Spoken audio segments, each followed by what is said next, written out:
450 সাল। হ্যাঁ, তাহলে 450 থেকে মোটামুটি 1000 বা 1066, হ্যাঁ, রাফলি ধরলে 1000। এটা ছিল আমাদের ওল্ড ইংলিশ পিরিয়ড। এরপরে আমরা রাফলি 1000 থেকে বা 1066 থেকে আমরা যদি মোটামুটি আমরা 1500 পর্যন্ত চিন্তা করি, এটাকে আমরা মধ্যযুগীয় সাহিত্য বলে থাকি। তাহলে এখন যে সকল সাহিত্য নিয়ে আমাদের কাজ কারবার, এগুলো সবগুলো হচ্ছে 1500-র পরের সাহিত্য। তাহলে এই যে প্রাচীন যে ধ্যান ধারণা, মধ্যযুগী ধ্যান ধারণা থেকে আমরা এখন বের হয়ে আসবো। আমরা এখন নতুন যুগের সূচনা করব, রিভাইভাল অফ লার্নিং করব। এটা হচ্ছে রেনেসা। তাহলে কত বছর? প্রায় 160 বছর, 1500 থেকে 1660 পর্যন্ত।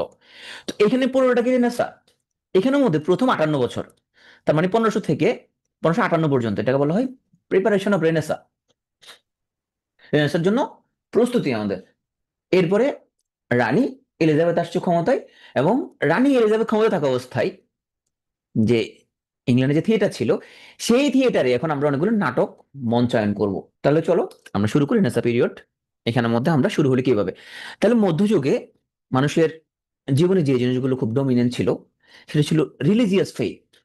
চার্চ সবকিছুই কন্ট্রোল করতো, তুমি চার্চের বাইরে যেতে পারবে না। তাহলে ক্যাথলিক চার্চ ছিল সবগুলো কন্ট্রোলে। সামন্ততন্ত্র ছিল, ফিউডালিজম। সামন্ততন্ত্র জিনিসটা কি? সামন্ত জিনিসটা হচ্ছে তোমার, যে আমাদের এখানে যেরকম জমিদার, তাহলে এরকম জমিদার থাকবে, জমিদার আন্ডারে তোমার অনেক অনেক তোমার প্রজা থাকবে, প্রজারা চাষবাস করবে, চাষবাস করে জমিদারদের খাজনা দিবে। সেই জমিদার আবার তার কিছু টাকা দিবে কাকে? নাইটদেরকে দিবে, কেন? নাইটরা তাকে প্রোটেকশন দিবে। আর নাইটরা কাকে সার্ভ করবে? নাইটরা আবার রাজাকে সার্ভ করবে। এইভাবে লেয়ার বাই লেয়ার আলটিমেট সে রাজার স্বার্থটা মেনটেন করতো। এটা বলা হয় সামন্ততন্ত্র। আমাদের দেশে এখনো এই সিস্টেম আসলে চলে। কি হচ্ছে, আমরা আসলে আমাদের এলাকা ভিত্তিক কিছু নেতা আছে, সে নেতারা আমাদের কন্ট্রোল করে, সে নেতারা আবার আরো বড় নেতার স্বার্থ সার্ভ করে। মধ্যযুগে কয়েকটা ক্রুসেড হয়েছিল, তোমরা জানো, খ্রিস্টান এবং মুসলিমদের মধ্যে এটা বড় ধরনের ধর্মযুদ্ধ, এটা বলা হয় ক্রুসেড। তারপরে তোমার অটোমান সম্রাট বা অটোমান সুলতান, তোমার হচ্ছে যে সুলতানদের সাথে তোমার ইউরোপের খ্রিস্টানদের যে এক একটা যুদ্ধ, এখানের মধ্যে যুগ যুগ ধরে চলছে, এবং শেষ পর্যন্ত মুসলমানরা কনস্টান্টিনোপল জয় করতে সক্ষম হয়। তাহলে এটা একটা বড় ঘটনা যে মুসলিমরা ইউরোপ জয় করতে সক্ষম হয়। ব্ল্যাক ডেথ, মানুষ প্লেগ রোগে মানুষ মারা যেত, খুবই সহজ আছে প্লেগ রোগ। তাহলে এই যে প্লেগের কারণে মানুষ মারা যেত, এটা মধ্যযুগের একটা গুরুত্বপূর্ণ বৈশিষ্ট্য। তো এই যে মধ্যযুগের এখন মানুষ বলা হয় মধ্যযুগের বর্বরতা, এই টার্মটা কোথেকে আসছে? এটা আসছে তুমি চার্চের সাথে যদি বেয়াদবি করো, কে যদি চার্চের এগেনিস্টে যে ধরনের কোনো কথাবার্তা যদি বলে, নাস্তিক টাইপের কোনো কথাবার্তা যদি বলে, তখন এদেরকে কঠোর রকম শাস্তি দেওয়া হইতো। হ্যাঁ, শাস্তিগুলো কি হইতে পারে? শাস্তিগুলো ধর একজন বললো যে পৃথিবী সূর্য চারিদিকে ঘুরে, এখন এটা চার্চের বাবেলের এগেনিস্টে গেছে, ওরা আগুনে পুড়ে মেরে ফেলবে। হ্যাঁ, এরপরে তোমার হচ্ছে যে আমাদের আগে স্লাইডগুলোতে ছিল ছবিগুলো, যে তোমার চাকার মধ্যে মানুষের বডি বাইরে দিয়া চাকা জ্বালাই দিত। এরপরে কঠিন কঠিন কঠিন করে শাস্তির ব্যবস্থা ছিল। এই জন্য টানটা আসছে মধ্যযুগীয় বর্বরতা, তখন মানুষের কাছে এগুলো নর্মাল ব্যাপার ছিল।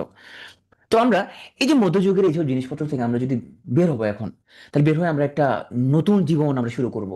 লার্নিং এর আমরা রিভাইভাল করব, রিজেনারেশন করবো। তুমি বলবো রি মানে কি, নতুন করে শুরু করা মানে কি?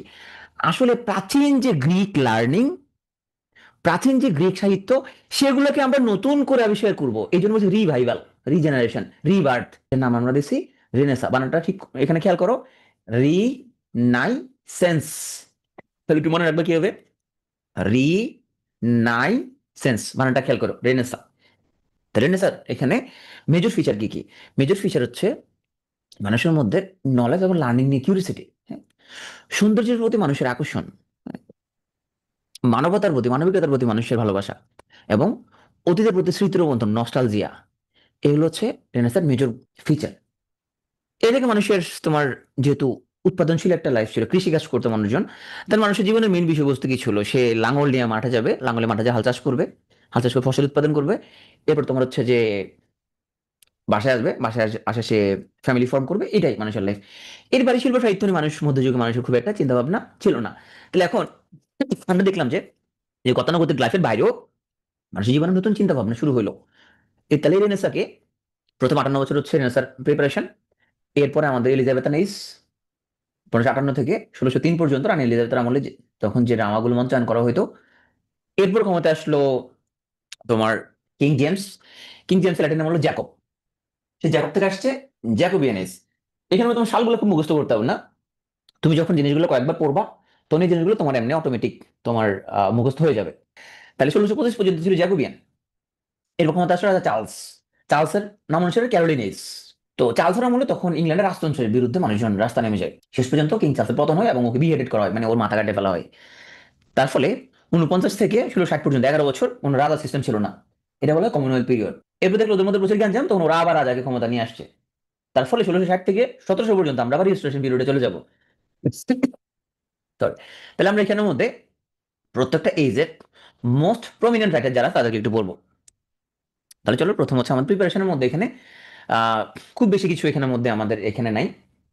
আমরা এখানে আমরা রিক্যাপের মধ্যে এটা আমরা হচ্ছে যে আপাতত বাদ রাখছি, আমরা যদি আজকে মোটামুটি কুইকলি শেষ করতে পারি তাহলে আমরা কয়েকটা সাব টপিক আছে প্রিপারেশন সাব টপিক, এই সাব টপিকটার উপর আমরা জাস্ট 5 to 10 মিনিটস আমরা রিক্যাপ করে দিব। হ্যাঁ, আমরা প্রথমে আমরা মোস্ট প্রমিনেন্ট গুলোকে আগে পড়ে ফেলবো, তাহলে ক্লাসগুলো একটু তোমার আমাদের রেগুলার যে ক্লাসের মধ্যে আমরা সিকুয়েন্সিয়ালি যাই, সিকুয়েন্সিয়ালি আমরা যাবো না, আমরা এই টপিকটা বাদ রাখবো, এটা আমরা লাস্টের সময় পেলে 5 to 10 মিনিটসের মধ্যে আমরা পড়াই দিব। আমরা মূলত মোস্ট ইম্পর্টেন্ট গুলো আগে পড়ে ফেলবো, এরপর আমরা কম গুরুত্বপূর্ণ জিনিসপত্রগুলো পড়বো। প্রথমে আমরা পড়ে ফেলবো এলিজাবেথান পিরিয়ড। এই এলিজাবেথান পিরিয়ডকে এখানের মধ্যে কয়েকটা থিম আছে। থিমগুলো কি কি? এখানে বলা হয় যে first impression is last impression. আমরা অনেক সময় বলে থাকি যে আগে দর্শনধারী তারপরে গুণ বিচারী। হ্যাঁ, আর এই পিরিয়ডটাকে বলে golden age of English literature. কেন গোল্ডেন এজ বলা হয়? কারণ এই সময় আমরা দেখব ইংলিশ লিটারেচারের কয়েকজন অত্যন্ত গুরুত্বপূর্ণ সম্রাট রথী মহারথীদের জন্ম, যাদেরকে বলা হইতো নেস্টিং বার্ডস। হ্যাঁ, এবং কুইন এলিজাবেথের একটা কথা গুরুত্বপূর্ণ, উনি বলেছিলেন না, good face is the best letter of recommendation. এটা বাংলা আমরা করি আগে দর্শনধারী তারপর গুণ বিচারী। তাহলে এই সময় আমরা তোমার একজন কবিকে দেখব যাকে বলে পোয়েট ও পোয়েট, অ্যাডভান্স স্পেন্সার। আরো অনেকগুলো গীতি কবি আমরা দেখব। তাহলে ওনাদের জন্য এই যুগটাকে বলা হয় নেস্ট অফ সিঙ্গিং বার্ডস বা an age of original romanticism. তো এলিজাবেথান পিরিয়ডের ড্রামার নেচারটা কি যদি প্রশ্ন আসে, তাহলে ড্রামার নেচারগুলো দেখবো রিভেঞ্জ বেশিরভাগই। অপশন যদি কখন রিভেঞ্জ এন্ড লাভ দুটো যদি থাকে অপশনে, তখন সেক্ষেত্রে তুমি অবশ্যই এখানের মধ্যে রিভেঞ্জ দেখাবা। রিভেঞ্জ এন্ড লাভ দুটো এখানের মধ্যে অপশন থাকতে পারে তোমার। তো অপশনে তোমার যদি দুটো যদি থাকে তুমি এখানের মধ্যে রিভেঞ্জ দেখাবা, আর অপশনে তোমার রিভেঞ্জ নাই শুধু লাভ আছে, তখন তুমি লাভটা দেখাবা। হ্যাঁ, যদি দুটো থাকে তাহলে অবশ্যই তুমি রিভেঞ্জ দেখাবা। হ্যাঁ, তাহলে এটা হচ্ছে এলিজাবেথ পিরিয়ডের ড্রামার নেচার। আর রিভেঞ্জ না থাকা অপশনে তখন তুমি শুধু লাভ দেখালে হবে। তাহলে আমরা এখানের মধ্যে মেজর যাদেরকে পড়বো, William Shakespeare, Christopher Marlowe, Thomas kit এবং ফ্রান্সিস বেকন। চলো আমরা এই চারজন মোস্ট প্রমিনেন্ট রাইটারদেরকে আগে পড়ে আসি। তো এখানে উইলিয়াম শেক্সপিয়ার ছাড়া বাকি তোমার হচ্ছে আমার ক্রিস্টোফার মার্লো এবং থমাস কিট, ওনারা এবং ওনাদের কিছু বন্ধু ছিল। তাহলে ওনারা কারা কারা? Christopher Marlowe, Thomas Kyd, Robert Greene, Thomas Nashe, John Lyly, George Peele এবং থমাস লজ। কি হইতো, এরা সবাই ছিল অক্সফোর্ড এবং ক্যামব্রিজ ইউনিভার্সিটির স্টুডেন্ট। এরা অত্যন্ত জ্ঞানীগুণী ব্যক্তি, এদের বলো তো ইউনিভার্সিটি উইট। তো ইউনিভার্সিটি উইট তুমি এদের নাম কয়েকবার করে পড়তে পারো। আর তুমি যদি নেমোনিক দিয়ে মনে রাখতে চাও তাহলে তুমি মনে রাখতে পারো গ্রিন, লিলি, পিলি, লজে নেশা করে কিটকে মারলো। তাহলে কে কে আছে আমাদের হচ্ছে যে এখানের মধ্যে? গ্রিন, লিলি, গ্রিন, লিলি, পিলি, লজে নেশা করে কিটকে মারলো। হ্যাঁ, তুমি জাস্ট কয়েকবার পড়লে মনে থাকার কথা। এই ইউনিভার্সিটি উইটদের মধ্যে আমরা সবার সাহিত্যকর্ম পড়বো না, আমরা এখানে মারলো এবং কিটকে মেনলি পড়বো। তো এই সময় আমরা একটা জিনিস দেখতে পাবো যে মধ্যযুগে তো মানুষজন চার্লসের কথাবার্তা মেনে নিছে যে গড বলে কিছু আছে অবশ্যই। হ্যাঁ, এবং আমরা আমাদের ডেস্টিনি কন্ট্রোল করতে পারি না। রেনেসাঁ পিরিয়ড এসে দেখবো আমরা রাইটাররা প্রশ্ন করা শুরু করছে যে আসলে কি গড বলে কিছু আছে? আমরা কি আমাদের ডেস্টিনি কন্ট্রোল আসলে করতে পারি? আমাদের সোল কি ইমর্টাল নাকি মর্টাল? আমরা কিভাবে বুঝবো যে কোনটা রিয়েল কোনটা আনরিয়াল? হ্যাঁ, এই ধরনের কোশ্চেন করা শুরু করলো কিছু রাইটার, আমরা তাদেরকে পড়বো। এগুলো খুব মেটাফিজিক্যাল কোশ্চেন, যেটা ফিজিক্স দিয়ে ব্যাখ্যা করা যায় না। তাহলে আমরা নেশা পিরিয়ডে আমরা কিছু মেটাফিজিক্যাল কবিদেরকে পড়বো। এই মেটাফিজিক্যাল পোয়েটদের মধ্যে এই নামটা দিয়েছে প্রথম স্যামুয়েল জনসন এদেরকে, এরা মেটাফিজিক্যাল পোয়েট। তাহলে এখানের মধ্যে আমরা এই চারজনকে বলবো: জন ডান, এবং জন ডানের শিষ্য যারা জর্জ হার্বার্ট, হেনরি বন্ড এবং এন্ড্রু মার্বেল। এই চারজন মেটাফিজিক্যাল পোয়েটের কাজ খারাপ আমরা পড়বো। পরীক্ষা আসবে কেমন প্রশ্ন, নিচের কে মেটাফিজিক্যাল পোয়েট নন, বা নিচের কে মেটাফিজিক্যাল পোয়েট। প্রশ্ন আসবে মেটাফিজিক্যাল পোয়েট এই টার্মটা প্রথম কয়েন করেন কে, স্যামুয়েল জনসন। তাহলে এই চারজন হচ্ছে আমাদের মেটাফিজিক্যাল পোয়েট, আমরা সামনে এদেরকে বলবো। তো এই মেটাফিজিক্যাল পোয়েটদের নাম তুমি এইচডি মুভি দিয়ে মনে রাখতে পারো। তাইলে এখানের মধ্যে কে কে আছে, হারবার্ট, ডান, মার্ভেল এবং ভন। হ্যাঁ? অধিকাংশ সময় আসলে এসব ছন্দ খুব একটা কাজে লাগে না, তুমি কয়েকবার পড়লে এই জিনিসগুলো এমনি মনে থাকার কথা। তো আমরা দেখি যে আমাদের রানী এলিজাবেথের যুগ আমরা শুরু করে ফেলছি। ওনার সামনে আমরা এখন নাটক মঞ্চায়ন শুরু করব। রানী এলিজাবেথের সামনে মঞ্চস্থ হওয়া প্রথম যে নাটক, ওটা ছিল একটা ট্রাজেডি। ওই ট্রাজেডিটা লিখছে দুজন মানুষ, তারা দুজনের দোস্ত, লিটারেরি কোলাবোরেটর। আমি এরকম লিটারেরি কোলাবোরেটর আরো পাবো। হ্যাঁ, তাদের নাম হলো থমাস স্যাকভিল এবং থমাস নর্টন। ওই ট্রাজেডির নাম হচ্ছে গর্ভডাক অথবা ফেরেক্স অ্যান্ড পোরেক্স। তাহলে এখানে প্রশ্ন কি আসতে পারে, প্রশ্ন আসতে পারে ফেরেক্স অ্যান্ড পোরেক্স এটা কোন ধরনের সাহিত্য, এটা একটা ট্রাজেডি। প্রশ্ন আসতে পারে রানী এলিজাবেথের সামনে মঞ্চস্থ হওয়া প্রথম নাটক কি, উত্তর গর্ভডাক। প্রশ্ন আসতে পারে গর্ভডাকটা কে লিখছে, তাহলে আমাদের থমাস স্যাকভিল এবং থমাস নটন, এই দুজন লিটারেরি কোলাবোরেটর এই প্রথম ট্রাজেডিটা লিখছে। প্রথমে তোমাকে আমি যে বলছি, এই সময় তুমি একজন অনেক বড় কবিকে দেখবা যাকে বলে পোয়েট ও পোয়েট, ওই যে নেস্টিং বার্ডস বলছি আমরা ওনাদেরকে, গীত কবিতা লিখতো তারা। তাহলে আমরা পেয়ে গেলাম আমাদের পোয়েট ও পোয়েট এডমান্ড স্পেন্সার। আমি যে কথাগুলো বলবো তুমি মাথার মধ্যে রাখবা, যে সামনে এই জিনিসগুলো আসবে আমাদের আবার, ওই যে বললাম মেটাফিজিক্যাল পোয়েট, তার সামনে আবার মাথায় রাখবা যে মেটাফিজিক্যাল পোয়েট সামনে আবার আসবে। পুরো ইংলিশ লিটারেচার ক্লাসটা যদি গল্পের মতো মাথার মধ্যে তুমি সেট করতে পারো, তাহলে তোমার এখানের মধ্যে তুমি ইজিলি মনে থাকবে। জাস্ট গল্পটা কেমন ফর্ম করেছে তুমি খেয়াল করো। এডমান্ড স্পেন্সার ফেসবুকে যেরকম তোমরা ফেক আইডি খুলো, তো ওনার এরকম ফেক আইডি ছিল, ওনার ফেক আইডি নাম হলো ইমেরিটো। এই ফেক আইডি উনি লিখতো, ওনাকে বলা হয় পোয়েট ও পোয়েট বা কবিদের কবি। তো স্পেন্সারের মেজর ওয়ার্ক কি, সব ওয়ার্ক তুমি মুখস্থ করা লাগবে না, শুধু মেজর মেজর বলো কি কি আছে এখানের মধ্যে। উনি একটা মহাকাব্য লিখছে, এপিক, নাম হলো দ্য ফেরি কুইন। আর কি লিখলো দেখি আমরা, প্যাস্টোরাল এবং এলিগরি, এটা হলো দ্য শেফার্স ক্যালেন্ডার। প্যাস্টোরাল পোয়েম কোনগুলো, ওই যে আমাদের কবি জসীমউদ্দিন জলিল লিখছিল, গ্রামীণ জীবন কাহিনী নিয়ে দেশাত্মবোধ ফুটে যেগুলো হলো প্যাস্টোরাল পোয়েম। তাহলে দ্য শেফার্স ক্যালেন্ডার এটা একটা প্যাস্টোরাল পোয়েম। এমন একটি, এটা একটা সনেট, এবং একটা প্যাস্টোরাল এলিজি লিখছে, সেটা হলো অ্যাস্ট্রোফেল। তাহলে কার মৃত্যুতে এটা লিখছে অ্যাস্ট্রোফেল, আমরা একটু দেখি।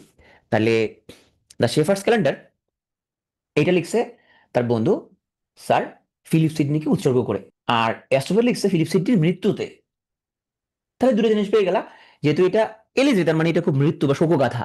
তাহলে অ্যাস্ট্রোফেল লিখছে এটা হলো ফিলিপ সিডনির মৃত্যুতে, আর শেফার্স ক্যালেন্ডার এটা ফিলিপ সিডনিকে উৎসর্গ করছে।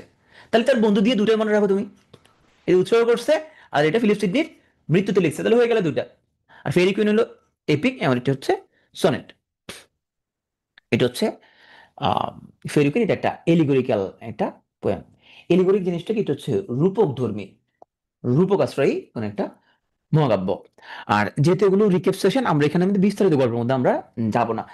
যাদের এখানে আমাদের বিস্তারিত গল্পটা জানতে ইচ্ছে করে বা এই বিস্তারিত কাহিনীগুলো কি, তোমরা আমাদের রেগুলার ব্যাচের ক্লাসগুলো দেখবা। রেগুলার ব্যাচের ক্লাসগুলোর মধ্যে আমরা এগুলো অনেক ডিটেলস, এই ফেরিকুইনের কাহিনী কি, এটা একটা অসমাপ্ত, কাক উৎসর্গ করে লিখছে, কাক উদ্দেশ্য করে লিখছে, কত বছর লাগাইছে এগুলো লিখতে, সেগুলো জিনিস নিয়ে আমরা বিস্তারিত আলোচনা করছি। তো রিকেপ যেহেতু, সেই জন্য আমরা এগুলো কোনো কিছুই আমরা বিস্তারিত যাবো না, ওটা পরীক্ষা আমাদের লাগবে না। এখানে পরীক্ষা যতটুকু লাগবে অতটুকু আমাদের পড়ানো হচ্ছে। তো আমরা যেহেতু স্পেন্সারকে পড়লাম, তার দোস্ত ফিলিপ সিডনিকে উৎসর্গ করে সে কবিতা লিখছে, আবার তাকে তার মৃত্যুতেও সে তোমার হচ্ছে যে এলিজে লিখছে। তো ফিলিপ সিডনিকে আমরা একটু পড়ি। ফিলিপ সিডনিকে বলা হয় রেনেসাঁ আইডিয়াল, এবং তাকে বলা হয় father of English Literary criticism. তাহলে যে সাহিত্য সমালোচনা, এটার তাকে ফাদার বলা হয়। জাস্ট দুই লাইন ফিলিপ সিডনির উপরে, তাকে বলা হয় father of English Literary criticism এবং রেনেসাঁ আইডিয়াল। আসো আমরা ইউনিভার্সাল উইথদের মধ্যে আমরা এখন আমাদের অত্যন্ত গুরুত্বপূর্ণ রাইটার, তার নাম হচ্ছে থমাস কিড। তারপর দুই লাইন পড়বো আমরা, তাকে বলা হয় ফাদার অফ রিভেন্স ট্র্যাজেডি। এখন সে রিভেন্স ট্র্যাজেডি কি লিখছে, সে রিভেন্স ট্র্যাজেডির নাম হচ্ছে দি স্প্যানিশ ট্র্যাজেডি, তার একটা রিভেন্স ট্র্যাজেডি। ওকে, তো এখানে কাহিনীর মধ্যে আসলে বিস্তারিত যাওয়ার দরকার নাই। তারপরে একটু ছোট্ট করে একটু বলি যে এখানে তোমরা এই আমাদের সাইট থেকে ক্যারেক্টার ম্যাপটা একটু পড়ার চেষ্টা করবে, একটু জাস্ট ক্যারেক্টার ম্যাপটা মাথার মধ্যে একটু ঢুকানোর চেষ্টা করবা। হ্যাঁ, তাহলে এখানে মধ্যে দেখো যে ক্যারেক্টার কারা কারা। দেখো এখানের মধ্যে কারা কারা আছে। বেলিন পেরিয়া, সে হচ্ছে আমাদের এখানের মধ্যে ইন্টেলিজেন্ট স্ট্রং উইলড উইম্যান, ছিল আমাদের এখানের মধ্যে নায়িকা। হ্যাঁ, তবে কি আছে দেখো, যে ফেমাস লাভার কি এন্ড্রিয়া, এন্ড্রিয়ার সাথে বেলেম পেরিয়ার প্রেম ছিল। তাহলে গোসুম এন্ড্রিয়া, তার মানে নিশ্চয়ই এন্ড্রিয়াকে একজন মেরে ফেলছে, সেই জন্য পরে এন্ড্রিয়া মেরে মরে ভূত হয়ে গেছে। আচ্ছা, তারপরে দেখো কারা কারা আছে। দেখো এখানের মধ্যে আছে কে, বেলতাজার। বেলতাজার হচ্ছে কি, সে হচ্ছে এখানের মধ্যে ভিলেন, হ্যাঁ, অ্যান্টাগনিস্ট, সে হচ্ছে ভিলেন। এখন আমরা দেখি যে আর ভিলেন কে আছে এখানের মধ্যে। আর ভিলেন আছে আমাদের বেলেম্পিরিয়ার ভাই লরেঞ্জো। সে কিন্তু দেখা যাচ্ছে আমাদের এখানের মধ্যে ভিলেন, খুব ডিসেটফুল এবং ম্যানিপুলেটিভ ম্যান। তাইলে সেও দেখা যাচ্ছে এখানের মধ্যে আমাদের ভিলেন। আর কি দেখতে পাচ্ছি আর এখানের মধ্যে, হরিশিও ব্রেভ ইয়াং ম্যান। তাহলে হরিশিওর সাথে পরে বেলেম্পেরিয়ার এখানের মধ্যে কোন একটা কিছু আছে এখানের মধ্যে। আর হলো হিরোনিমো, যে হচ্ছে যে একজন নাইট এবং ইসাবেলার সাথে তার সে ম্যারিড টু। তাহলে আগে ক্যারেক্টার ম্যাপগুলো তো মাথার মধ্যে ঢুকাবা কারা কারা আছে, যে বেলিম্পেরিয়া, তারপর তোমার হচ্ছে যে এনরিয়া, তাহলে এদের মধ্যে এরা ফর্মার লাভার, আগে এদের মধ্যে প্রেম ছিল। ভিলেন হচ্ছে এখানে বেলতাজার। আর ভিলেন কে কে আছে এখানে দেখি, ভিলেন আছে লরেঞ্জো। তারপর দেখি এখানের মধ্যে হরিশিও এবং হিরোনিমো। তাহলে মাথার মধ্যে আগে ঢুকাইলা, ঢুকানোর পরে এরপর তুমি আসো যে তাহলে পরে বেলেম্পেরিয়ার সাথে হরিশিও তোমার হচ্ছে যে প্রেম হয়, তাদের বিয়ের কথাবার্তা হয়। আর তোমার হরিশিও হচ্ছে মূলত হিরোনিমের পোলা। তাহলে এরপরে তুমি কাহিনীটা আস্তে করে ছোট্ট করে একটু পড়ে ফেলবা, জাস্ট 2 মিনিটের কাহিনীটা একটু পড়বা। মনে থাকলে থাকলো, না থাকলে তোমার নাই, এটা খুব গুরুত্বপূর্ণ না, জাস্ট তোমার এখানে ক্যারেক্টার মনে থাকে কিনা। তার প্রধান চরিত্র কি বলছিলাম, প্রধান চরিত্র হলো বেলেম্পেরিয়া। তো এন্ড্রিয়ার সাথে তার প্রেম ছিল। পরবর্তীও যে বেলতাজার, সে হলো ভিলেন, সে হলো ডিপজল। সে হচ্ছে ওই বেলেম্পেরিয়াকে বিয়ে করতে চায়, পরে সে কি করে চক্রান্ত করে তোমার ওই এন্ড্রিয়াকে সে মেরে ফেলে। তাহলে এন্ড্রিয়া শেষ পরে এন্ড্রিয়া কি হলো, ভূত হয়ে গেল। তাহলে এটা ঢুকলো মাথার মধ্যে। এরপর আমাদের ওই যে হরিশিও বলছে হরিশিওর লোকের প্রেম হয় বেলেম্পেরিয়ার সাথে। হরিশিও কার পোলা, হলো হিরোনিমের পোলা। হিরোনিমের পোলা হরিশিওর সাথে বেলেম্পেরিয়ার কি হয়, প্রেম হয়। এইবারও কিন্তু তোমার কি হলো, আমাদের বেলতাজার তো জিনিসটা বুঝতে পারে, তাহলে বেলতাজার আবার এখানে চক্রান্ত করে। বেলতাজার কি করে, এই লরঞ্জো এই ভিলেনের সহায়তায় আবার হরিশকে হত্যা করে। তাহলে হিরোনিমো সে পুত্র শোকে পাগল হয়ে গেছে, যে সে এখানে একটা প্রতিশোধ নেওয়ার প্ল্যান করে। তখন ওরা কি করে, ওরা একটা নাটকের আয়োজন করে। এই নাটকের মধ্যে বেলতাজারের সাথে বেলিম্পিয়ার বিয়ের আয়োজন করা হয়। হিরোনিম একটা নাটক মঞ্চস্থ করবে, হ্যাঁ, এবং এই সত্যদেরকে বলে যে তোমরা এখানের মধ্যে অভিনয় করো, এমন ভাবে এখানে কাহিনীগুলো বানায় যাতে কাহিনী চলার কারণে সবাই এখানে নিহত হয়। তাহলে এখানে বেলতাজার মরে যায়, শেষ পর্যন্ত বেলেম্পেরিয়া এবং হিরোনিম আত্মহত্যা করে। তাহলে এখানের মধ্যে ভয়ঙ্কর রকমের রিভেঞ্জ দিতে ট্রাজেডি গেছে। সো এটা রিভেঞ্জ ট্রাজেডি। তাহলে পুরো কাহিনী তুমি এখানে অনেকগুলো কাহিনী আমরা দেখবো। তুমি আগে ক্যারেক্টার ম্যাপটা দেখবা কারা কারা আছে, এরপর জাস্ট তুমি 2 মিনিটে তুমি কাহিনীটা পড়ে ফেলবা। যদি মাথা থাকলে দূর এনাফ। কারণ পরীক্ষায় মাঝে মাঝে তোমার এখানে ক্যারেক্টার আসে, যে এখানে হরিশিওকে, হিরোনিমোকে, বেলেম্পেরিয়াকে, লরেঞ্জোকে, বেলতাজারকে, এখানে প্রোটাগনিস্ট অ্যান্টাগনিস্টকে। প্রোটাগনিস্ট মানে নায়ক, প্রোটাগনিস্ট মানে হচ্ছে নায়ক, আর অ্যান্টাগনিস্ট মানে হচ্ছে ভিলেন। হ্যাঁ, তাহলে ভিলেনকে এখানে মধ্যে নায়ককে এই জিনিসগুলো পরীক্ষা আসতে পারে। তাহলে থমাস কিড নিয়ে আমরা 2 লাইন পড়ছি, গিল্প পড়লাম। থমাস কিড হচ্ছে রিভেঞ্জ ট্র্যাজেডির জনক, আর একটা পড়ছি উনি স্প্যানিশ ট্র্যাজেডি লিখছে। আর স্প্যানিশ ট্র্যাজেডি থেকে আমরা ছোট্ট করে 2 লাইনে পড়ে ফেলছি। তাহলে থমাস কিড শেষ। এখন আসো ফ্রান্সিস বেকন। তাকে বলা হয় father of modern English pros. তাহলে এতক্ষণ বা মধ্যযুগীয় আমরা টুকটাক যে সকল লেখাজোখা পাইছিলাম সেগুলো মিললে হচ্ছে তোমার কাব্য। আমরা এখন বা সেগুলো হলো পদ্য। আমরা এখন একটু গদ্য লেখা শুরু করবো। তো ওনার আগে কে গদ্য লিখছিল, লিখছিল, ওনার গদ্য লিখছিল। আমরা যারা আগে থেকে ইংরেজি একটু একটু পড়ছি, আমি কমেন্ট বক্সে অন করে দিই। আমাকে যদি একটু, যদি তোমরা যদি একটু বলো যে এর আগে কেউ গদ্য লিখছে কিনা, বা গদ্যের আদি নিদর্শন আছে কিনা। এর আগে কোনো গদ্য নিদর্শন কি আছে? অনেক লিখছে। না না, বিউলফ না, বিউলফ না, গদ্য গদ্য, মানে বিউলফ। এরা কারা লিখছে? তাইলে ভেরি গুড, কয়টা নাম আসছে?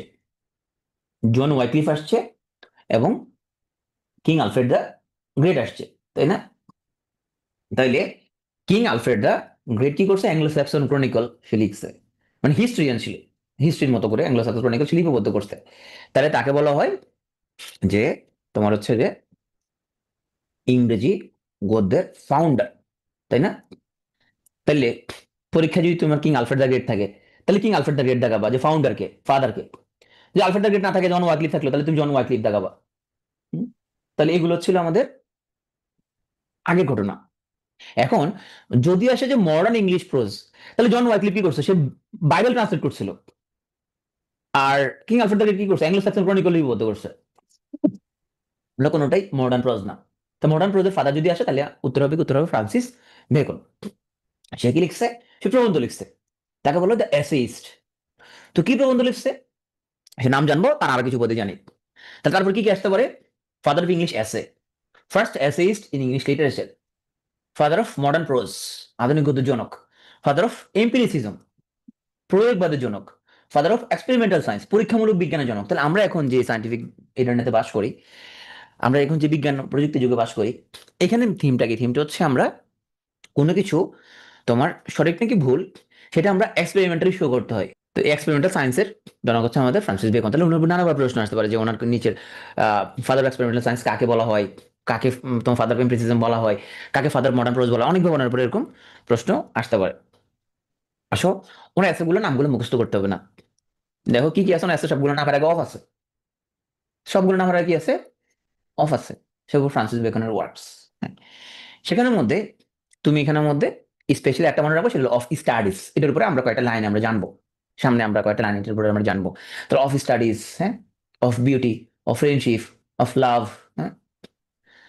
তাহলে কি হলো এখানের মধ্যে? অফ ট্রুথ, সে সত্য জানতে গেছে, সত্য জানার জন্য সে কি করে? পড়াশোনা করতে গেছে, হ্যাঁ। পড়াশোনা করতে যায়, তার একজন লোকের ফ্রেন্ডশিপ হয়ে গেছে, ফ্রেন্ডশিপ হয়ে তার বিউটিতে সে এখন ভালোবাসা করে গেছে, তার বিউটিতে সে এখন লাভ করে গেছে, লাভ করে সে কি করছে? সে বিয়ে করে ফেলছে, হ্যাঁ? বিয়ে করে তার সিঙ্গেল লাইফের রীতি ঘটে গেছে। সিঙ্গেল লাইফের রীতি ঘটে যাওয়ার পরে কি হয়েছে যে বিয়ে করার পরে তো জানোই এবার যা যেটা সেটা হয়েছে। এরপরে তারা শত্রু হয়ে গেছে, তো এখন তার একজনের উপর রিভেঞ্জ নিচ্ছে, রিভেঞ্জ নেওয়ার পর তাদের মৃত্যু হয়ে গেছে শেষ তাইলে। হম। বিয়ে করার আগ পর্যন্ত হলো প্রেম, এরপর তো শেষ প্রেমের পরে শেষ। তুই যদি কাউকে সত্যিকার অর্থে যদি ভালোবাসো কাউকে, তাহলে তাকে বিয়ে করবো না, বুঝতে পারছো? তাহলে প্রেমটা অটুট থাকবে তোমার, সবসময় অটুট থাকবে। বিয়ে করলে তো শেষ হয়ে যায়। বিয়ে করলে দেখবে সে তোমার মতো নর্মাল মানুষ, সেও হাগে মুতে পা দেয়, হ্যাঁ, দেখবে তোমার মতো একজন, সে নর্মাল খুবই একটা। কিন্তু বিয়ের আগে মনে হবে সে একটু অত্যাচার জিনিস, সে মনে পাপ দেয় না কখনো, হ্যাঁ, সে মনে হাগে মুতে না, সে খুবই তার এরকম একটা জিনিস মনে হবে। বিয়ের পরে দেখবে সে তোমার মতো খুবই নর্মাল একটা মানুষ, তারও ক্লান্তি আসে, সেও হাই তুলে, হ্যাঁ, দেখবা ওই চারণটা তখন চলে যাবে আসলে। সত্যি ভালোবাসলে তো ওকে বিয়ে করার দরকার নাই। আসলে তাহলে আমরা অফ ছাড়াও আর কিছু আছে কিনা, তার তিনটা মনে রাখবা। তার মধ্যে বিশেষ করে দুইটা মনে রাখলে হবে, একটা হলো অ্যাডভান্সমেন্ট অফ লার্নিং এবং নোভোমর্গানাম, আর মনে রাখতে পারলে ভালো, নিউ আটলান্টিস। তাইলে বেকন ওয়ার্ক মুখস্থ করার কোনো প্যারা নাই, নাম রাখা অফ আছে। আর যেগুলো অফ নাই, দ্য অ্যাডভান্সমেন্ট অফ লার্নিং, নোভোমর্গানাম, এটা বাংলা হলো নিউ মেথড, আর নিউ আটলান্টিস, হ্যাঁ। তাহলে এগুলো সবগুলো ফ্রান্সিস বেকন ওয়ার্ক, তাহলে এগুলো মুখস্থ করার কোনো প্যারা নাই, হ্যাঁ। তাহলে এগুলো সবগুলো আছে। তো এখানে দ্য অ্যাডভান্সমেন্ট অফ লার্নিং, এখানে ওনার যে তোমার হচ্ছে পাওয়ার অফ লার্নিং এর প্রতি ওনার যে বিলিফ, এবং নেচারকে তোমার স্টাডি যদি করতে একটা সিস্টেমেটিক ওয়েতে যাইতে হবে তোমার। এবং এই বইটা পরবর্তীতে সেটা the foundation of his letter works on empirical philosophy. তাহলে এই যে আমরা যে বললাম উনি এম্পিরিসিজমের জনক, তাহলে কেন বলা হয় অ্যাডভান্সমেন্ট অফ লার্নিং? এই বইটার জন্য। নোভোমর্গানাম, দ্য নিউ মেথড, এখানের মধ্যে কোন একটা তুমি সাইন্টিফিক্যালি প্রুফ করার জন্য তুমি ল্যাবে এই জিনিসটা রিপ্রোডিউস করতে হবে তোমার। তাহলে এই সাইন্টিফিক মেথডটার ফাউন্ডার যে জন্য বলা হয় ওনাকে, এই নোভোমর্গানাম গ্রন্থটার জন্য। এবং সায়েন্স হিস্ট্রিতে এই বইটা একটা ল্যান্ডমার্ক। আর নিউ আটলান্টিস একটা ইউটোপিয়ান নোভেল। ইউটোপিয়া কি জিনিস? এটা মানে খুব কাল্পনিক একটা জিনিস, যে জিনিস বাস্তবে খুব একটা সম্ভব না। যে রাজনীতিবিদরা খুব ভালো, ওনারা হচ্ছে সত্য কথা বলে, ওনারা দেশের টাকা পাচার করে না, আমাদের খুব ভালো রাখছে, হ্যাঁ, পুলিশ জনগণের বন্ধু, হ্যাঁ। সো এরকম জিনিসপাতি আর কি একটা ইউটোপিয়ান ব্যাপার স্যাপার এখানের মধ্যে। তো উনি ইউটোপিয়ান সমাজ কল্পনা করছে যেখানে মানুষজন সাইন্টিফিক ইনকোয়ারি এবং নলেজের প্রতি মানুষজন ডেডিকেটেড, হ্যাঁ। আর একটা বইয়ের কথা বলছে অফ স্টাডিজ, এটা আলাদা করে মনে রাখতে হবে কেন? কারণ অফ স্টাডিজ থেকে তুমি এখানে এই দুইটা কোটেশন মনে রাখতে হবে। তাহলে পড়াশোনার গুরুত্ব নিয়ে এসে বলছে, reading makes a full man, conference আর ready man and writing an exact man. তাহলে কোনো কিছু তুমি পড়লা, ফুল ম্যান, প্রেজেন্ট করলা, রেডি ম্যান, লিখলা, এক্সাক্ট ম্যান। সে বলছে some books are to be tasted, others to be swallowed and few others to be studied and digested. তাহলে আমাদের রেগুলার যে ক্লাসগুলো ইংরেজি সাহিত্যের, সেগুলো তোমরা টেস্ট করবে। কিন্তু আজকে যে ক্লাসটা, রিভিশন ক্লাসটা, এটা সলভ করতে হবে এবং ডাইজেস্ট করে ফেলতে হবে। সলভ করবা এবং এরপরে তুমি চাওয়া ডাইজেস্ট করে ফেলবা। যেগুলো ক্লাস অনেক মজা, সেখানে অনেক কাহিনী কহিনী বলি আমরা, হ্যাঁ, এখানে সময় পাওয়া যায়। তাহলে এই দুইটা হচ্ছে অফিস স্টাডিজ থেকে আসছে। তাহলে এই দুটো কোটেশন তুমি মনে রাখবা।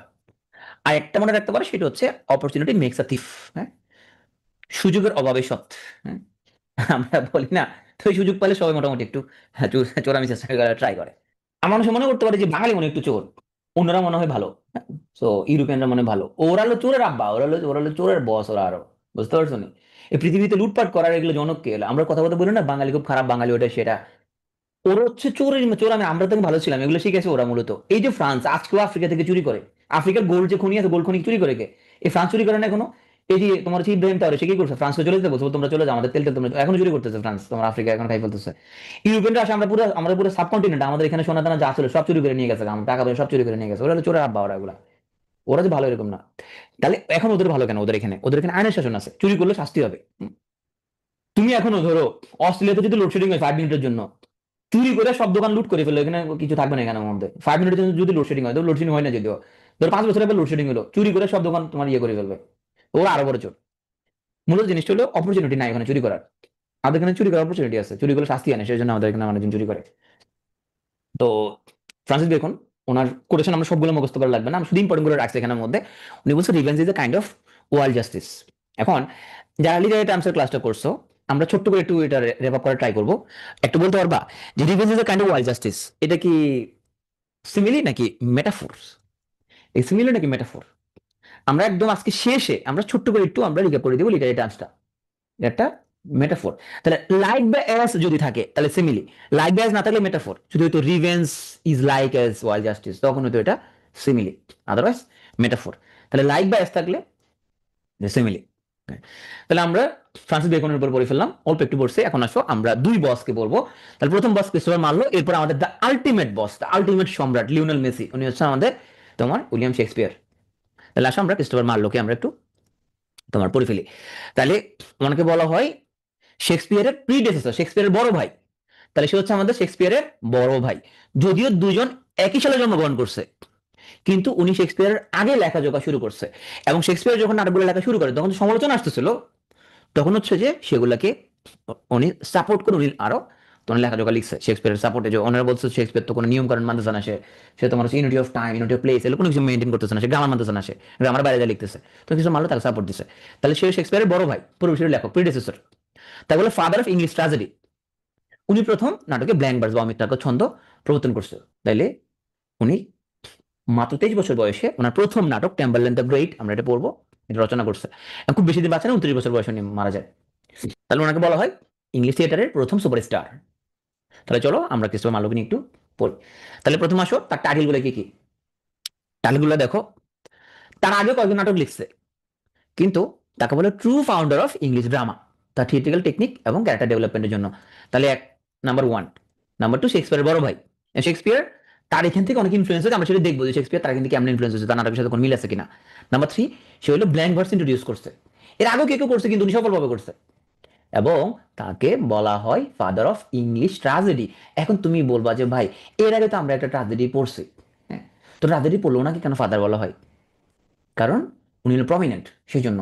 তাইলে আমাদের আমরা মালুর প্রথম টাইটেলগুলো পড়ে ফেলছি, যে কোনো টাইটেলের প্রথম টাইটেলগুলো পড়বা, যে তাকে কি কি তার উপাধি আছে, তার কি কি করছে মেজর। বেকনকে নিয়ে আমরা যেমন অনেক কিছু পড়ছি, তাহলে মাল্লোকে নিয়ে 4 লাইন পড়ে ফেলছি। তাকে বলে ট্রু ফাউন্ডার, সে শেক্সপিয়ারের বড় হয়, সে ব্ল্যাঙ্ক ভার্স প্রবর্তন করছে, এবং সে ইংলিশ ট্র্যাজেডির ফাদার। তাই 4টা পড়ে ফেললাম। এখন আসো তার এখানে নাটকের মধ্যে তোমার অনেকগুলোর মধ্যে আমরা 4টা বাছাই করছি পরীক্ষার জন্য গুরুত্বপূর্ণ। কি কি? Doctor Faustus, the Jew of Malta, Tamburlaine the Great এবং এডওয়ার্ড সেকেন্ড।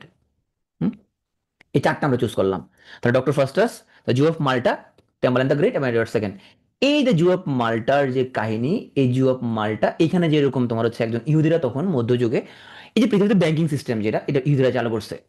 ইহুদিদের না ভূমি অধিকার ছিল না, আর কত জমি কিনতে পারতো না, এবং ওরা এক জায়গা থেকে এক জায়গায় তোমার বিতাড়িত হতো। তুমি জানো যে মুসা আলাহিসাল্লামের যে কম, তারা হচ্ছে তোমার জিউস ইহুদি, ওদেরকে ওদের আদি ভূমি থেকে বের করে দেওয়া হয়েছে, এবং ওরা পৃথিবী যেখানে গেছে সেখানে ওদেরকে কেউ রাখে না, এখন থেকে ওদেরকে বের করে দিছে। হ্যাঁ, এই যে এখন যে ইসরায়েল, যেটা ওরা যেটা বলে যে প্রমিস ল্যান্ড, ওইটা ওরা যেটা বিশ্বাস করে যে ঈশ্বর ওদেরকে ওদের সাথে প্রমিস করছে ওদেরকে একটা ভূমি দিবে এখানের মধ্যে, তাহলে ওরা পৃথিবী যেখানে গেছে সেখান থেকে ওদের বের করে দিচ্ছে, ওদের কোনো ভূমির অধিকার ছিল না। তাহলে ওরা কি করছে, ওদের একটা জিনিস ছিল, ওরা পড়াশোনা করতে পারতো, তখন ওরা পড়াশোনা করছে, পড়াশোনা করে কি করছে, চাকরি বাকরি করছে, সায়েন্টিস্ট হয়েছে, প্রফেসর হয়েছে, ব্যবসা বাণিজ্য করছে, ব্যাংক বানাইছে, ব্যাংক বানায় উচ্চ সুদের লোন দিচ্ছে, এরপর ধনী হয়ে গেছে ওরা। এই জন্য পৃথিবীতে তোমার ইহুদির পরিমাণ খুবই কম, 1.5 কোটি থেকে 2 কোটি, কিন্তু ওরা পৃথিবীর ম্যাক্সিমাম অর্থবিত্তের মালিক। পৃথিবীর টোটাল যে অ্যাসেট তার বেশিরভাগ মালিক ইহুদিরা। কেন? কারণ হচ্ছে ওরা ওরা আদি আমল থেকে ওদের ভূমির দিকে ছিল না, এদের ছিল না, সেজন্য ওরা এই ব্যাংকিং সিস্টেম চালু করছে, ওরা তোমার হচ্ছে যে তোমার টাকার ব্যবসা শুরু করছে। হ্যাঁ, তো এই জু অফ মাল্টার এখানে যেরকম ইহুদিদের তোমার এই টাকা পয়সা ধার দেওয়ার কাহিনী অনুযায়ী, শেক্সপিয়ারের একটা দেখবো আমরা মার্চেন্ট অফ ভেনিস। এই যে দেখছো, এই যে প্রিডেসেসর প্রভাবিত করছে একজন একজনকে। তো আমরা এখানে একটা কাহিনী একটু বিস্তারিত জানবো ছোট্ট করি, সেটা ডক্টর ফাস্টাস। তাহলে ডক্টর ফাস্টাসের আমাদের প্রথম আসলে ক্যারেক্টার গুলো জানবো। তাহলে যে কোনো তুমি সাহিত্যকর্মের আগে প্রথম ক্যারেক্টার গুলো নাম বলে জানবা, কি কি ক্যারেক্টার এখানের মধ্যে আছে, যেরকম একটা নাটক বা সিনেমার মধ্যে প্রথম কারা কারা অভিনয় করছে এটা জানি, তাহলে কারা কারা অভিনয় করছে এখানের মধ্যে? ডক্টর ফাস্টাস, শয়তানের নাম হলো লুসিফার, আর শয়তানের যে তোমার হচ্ছে শিষ্য মেফিস্টোফেলিস। হ্যাঁ, তাহলে আমরা এই ডক্টর ফাস্টাসকে বলা হয় রেনেসাঁ হিরো। তো নাম কি পুরো বইয়ের নাম হলো the tragical history of Doctor Faustus. তাহলে কি করছে ডক্টর ফাস্টাস? সে অনেক জ্ঞান অর্জন করছে, কিন্তু অনেক জ্ঞান অর্জন, অনেক পাওয়ার অর্জন করছে, কিন্তু তার আরো পাওয়ারের দরকার। তো আরো পাওয়ার জানতে হলে তাকে কালো জাদু জানতে হবে। কালো জাদু জানলে সে তখন পৃথিবীর অনেক অসাধ্য সাধন করতে পারবে। এখন এই কালো জাদু শিখতে হলে, অসাধ্য সাধন যদি করতে হয়, তখন তাকে ব্ল্যাক ম্যাজিক শেখার জন্য তাকে কি করতে হবে? শয়তানের দাস হইতে হবে।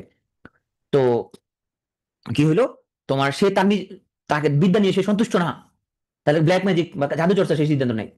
তারপরে সে লুসিফারের যে তোমার শিষ্য, লুসিফার শিষ্য মেফিস্টোফেলিসের সাথে সে দেখা করে। তখন এই মেফিস্টোফেলিসের সাহায্যে লুসিফারের সাথে সে একটা চুক্তি করে, 24 বছরের চুক্তি। সেই চুক্তিতে সে কি করে, যে এই 24 বছর সে অসীম ক্ষমতা, যা খুশি তা করতে পারবে, কিন্তু তার বিনিময়ে 24 বছর পরে তার আত্মা ইয়ে যাবে তোমার, ডক্টর ফাস্টাসের আত্মা তোমার ওই লুসিফারের কাছে চলে যাবে। 24 বছর সে ভোগ বিলাস করতে পারবে। তো এত ক্ষমতা পায়া সে কি হলো, সে তোমার যে গ্রিক যে সৌন্দর্যের যে দেবী, অসীম সৌন্দর্য অধিকারী হেলেনের সাথে আনন্দ উপভোগ করতে চায়। সে মোটামুটি ক্ষমতার সে সদ্ব্যবহার সে করে নাই। সেই দিকে তার মধ্যে একটা দ্বন্দ্ব শুরু হয় নিজের মধ্যে, এবং ঈশ্বরের প্রতি সে অনুশোচনা করে, কিন্তু সেটার সময় তখন ছিল না। সেটা কথা বলে sweet Helen, make me mortal with a kiss. হ্যাঁ, তাহলে গ্রিক বিউটি হেলেনকে সে রিটার্ন করাতে চায়। তাহলে ঈশ্বরের কাছে তার যে একটা আকুতি, শেষ অবস্থায় কি আকুতি, সে বলে I live up to my God. এবং সে কি বলে, সে see where Christ blood streams in permanent, one drop would save my soul, half a drop my Christ. হ্যাঁ, কি আকুতি তার, যে এক ফোঁটা, তাহলে ক্রিস্টের জাস্ট এক ফোঁটা তার সোলকে রক্ষা করবে। কিন্তু তার আলটিমেট এত আকুতির পরও তার কিন্তু তোমার তার আসলে মুক্তি হয় না, কারণ তার সময় শেষ হয়ে যায়। আসো আমাদের ক্রিস্টোফার মার্লোর একটা মাস্টারপিস, সেটা হচ্ছে আমাদের জিও অফ মাল্টা। তাহলে জিও অফ মাল্টার মধ্যে এখানে শুধু ক্যারেক্টারগুলো মনে রাখো। ক্যারেক্টারগুলোর মধ্যে একটা লুভি ইহুদি বণিক ছিল, তার নাম ছিল বারাবাস। সম্পত্তির প্রতি তার একটা ভীষণ রকম মোহ ছিল এখানের মধ্যে, এবং তার মেয়েকে সে স্বর্ণ হিসেবে সাজা এসে পাঠায়, সে এত মোহ সম্পত্তির প্রতি। হ্যাঁ? তো শেষ পর্যন্ত শাসক তার সম্পত্তি বাজেয়াপ্ত করে এবং তাকে শাস্তি দেয়। তো এটা অবলম্বনে শেক্সপিয়ার মার্চেন্ট অফ ভেনিস লিখছে। হ্যাঁ, আর টাম্বালান দ্য গ্রেট, এটার এটা নায়কও খুব ক্ষমতালী ইস্যু। ট্যাম্বালিন মানে তৈমুর। হ্যাঁ? তো তৈমুর পুরো পৃথিবী জমা অনেক দেশ জয় করছে এবং অনেক ধ্বংসযজ্ঞ চালাচ্ছে, যে যেটাকে ধরতো সেটাকে একদম তোমার চেঙ্গিস খান এবং তৈমুর লং এরা কিন্তু ব্যাপক বিধ্বংসী ছিল এরা। হ্যাঁ, খুবই নৃশংস ছিল তৈমুর লং, এবং তোমার হচ্ছে যে তোমার চেঙ্গিস চেঙ্গিস আরো ডেঞ্জারাস ছিল। তো মাল্য তাকে অতিমানব হিসেবে তোমার বিবেচনা করছে, এবং এই নাটকে অমিতাভ বচ্চনের সার্থক ব্যবহার করছে। পৃথিবীতে এরকম আরো কিছু মানুষ, তোমার Alexander the Great, Tamburlaine the Great, এরা প্রত্যেকেই কচু কাটা করছে মানুষকে, মানে ইঁদুরের মতো মানুষ খুন করছে, কিন্তু ওদেরকে গ্রেট কেন? কারণ মানুষ যখন তোমার এরকম যখন বিজয় অর্জন করে, তখন তার স্তুতি করতে, প্রশংসা করতে মানুষ পছন্দ করে। হ্যাঁ, একটা লেভেলে গিয়ে। তো এই জন্য ওরা এত কচু কাটা করছে মানুষকে, এই জন্য ওরা হচ্ছে গ্রেট। আটা মাস্টার হচ্ছে এডওয়ার্ড সেকেন্ড। তাহলে মানলো এখানের মধ্যে এডওয়ার্ড সেকেন্ড হচ্ছে তোমার রাজা, যে একটু তোমার পাগলু আছে সে। হুম, তো তার উদ্ভট যে কামনা বাসনা এগুলো চর্চা করার জন্য উদ্ভট সব কাজকর্ম করে, আর রাজত্বের ব্যাপারে সে খুব উদাসীন। হ্যাঁ, তো শেষ পর্যন্ত তার পতন হয়, পাগলু, এডওয়ার্ড সেকেন্ড। তার একটা, তাহলে চারটা আমরা রাজনীতি পড়ে ফেললাম আমরা, গুরুত্বপূর্ণ। তারপরে আমরা তার একটা পোয়েম, সেটা হলো the passionate shepherd to his love. হ্যাঁ, দেখো এই রাখাল বালক এবং এই যে তার প্রেমিকা, তার প্রেমিকার প্রতি তার হচ্ছে যে কবিতা। তো এখানে সে প্রেমিকাকে অনেক কথা বলে। এই এটা আমি এখানের মধ্যে কিন্তু অনেক কোটেশন কেটে দিচ্ছি, শুধু গুরুত্বপূর্ণগুলো রাখছি। তাহলে সে প্রেমিকাকে কি বলে, সে বলে come live with me and be my love. সে বলে আমার সাথে আসো, আমরা ভালোবাসবো, তোমাকে একটা আইফোন কিনে দিবো। তারপর কি হবে, will all the pleasure prove that valleys groves hills and fields woods or steepy mountain hills. হ্যাঁ, তাহলে ওর প্রেমিকাকে সে অনেক ছলে বলে কৌশলে সে বলে আসো আমাকে বিয়ে করো, তুমি যা চাও তা কিনে দিবো, তোমাকে আইফোন কিনে দিবো। তাহলে আসো আমরা একটু ছোট্ট করে আমরা একটা রিক্যাপ করি এতক্ষণ যাদেরকে বললাম, তারপর আমরা হচ্ছে বসকে হচ্ছে আমরা পড়বো। তাহলে আমরা প্রথমে শুরু করছিলাম রেনেসা অর্থ নবজীবন, রিভাইভাল, রিজেনারেশন, রিভার। কি রিভাইভাল? Revival of learning. কি রিভাইভাল? সেটা হলো প্রাচীন গ্রিক তোমার লার্নিং এর রিভাইভাল। মেজর ফিচার কি কি? Curiosity about knowledge and learning, love of beauty, love of humanism, love for the past. তো এখানে আমি চারটা ভাগ ভাগ করছি। প্রথম প্রিপারেশন, তারপর এলিজাবেথ নেস 1858 থেকে 1603, তা জ্যাকোবিয়ানিস, ক্যারোলিনিস এবং কমনওয়েলথ পিরিয়ড। তো এখানে প্রিপারেশনটা আমরা এটা বলছিলাম, সেই সময় পেলে আমরা জাস্ট 10 মিনিটে পড়া দিব, আমরা মেজর জিনিসগুলো আসছিলাম এলিজাবেথ পিরিয়ডে।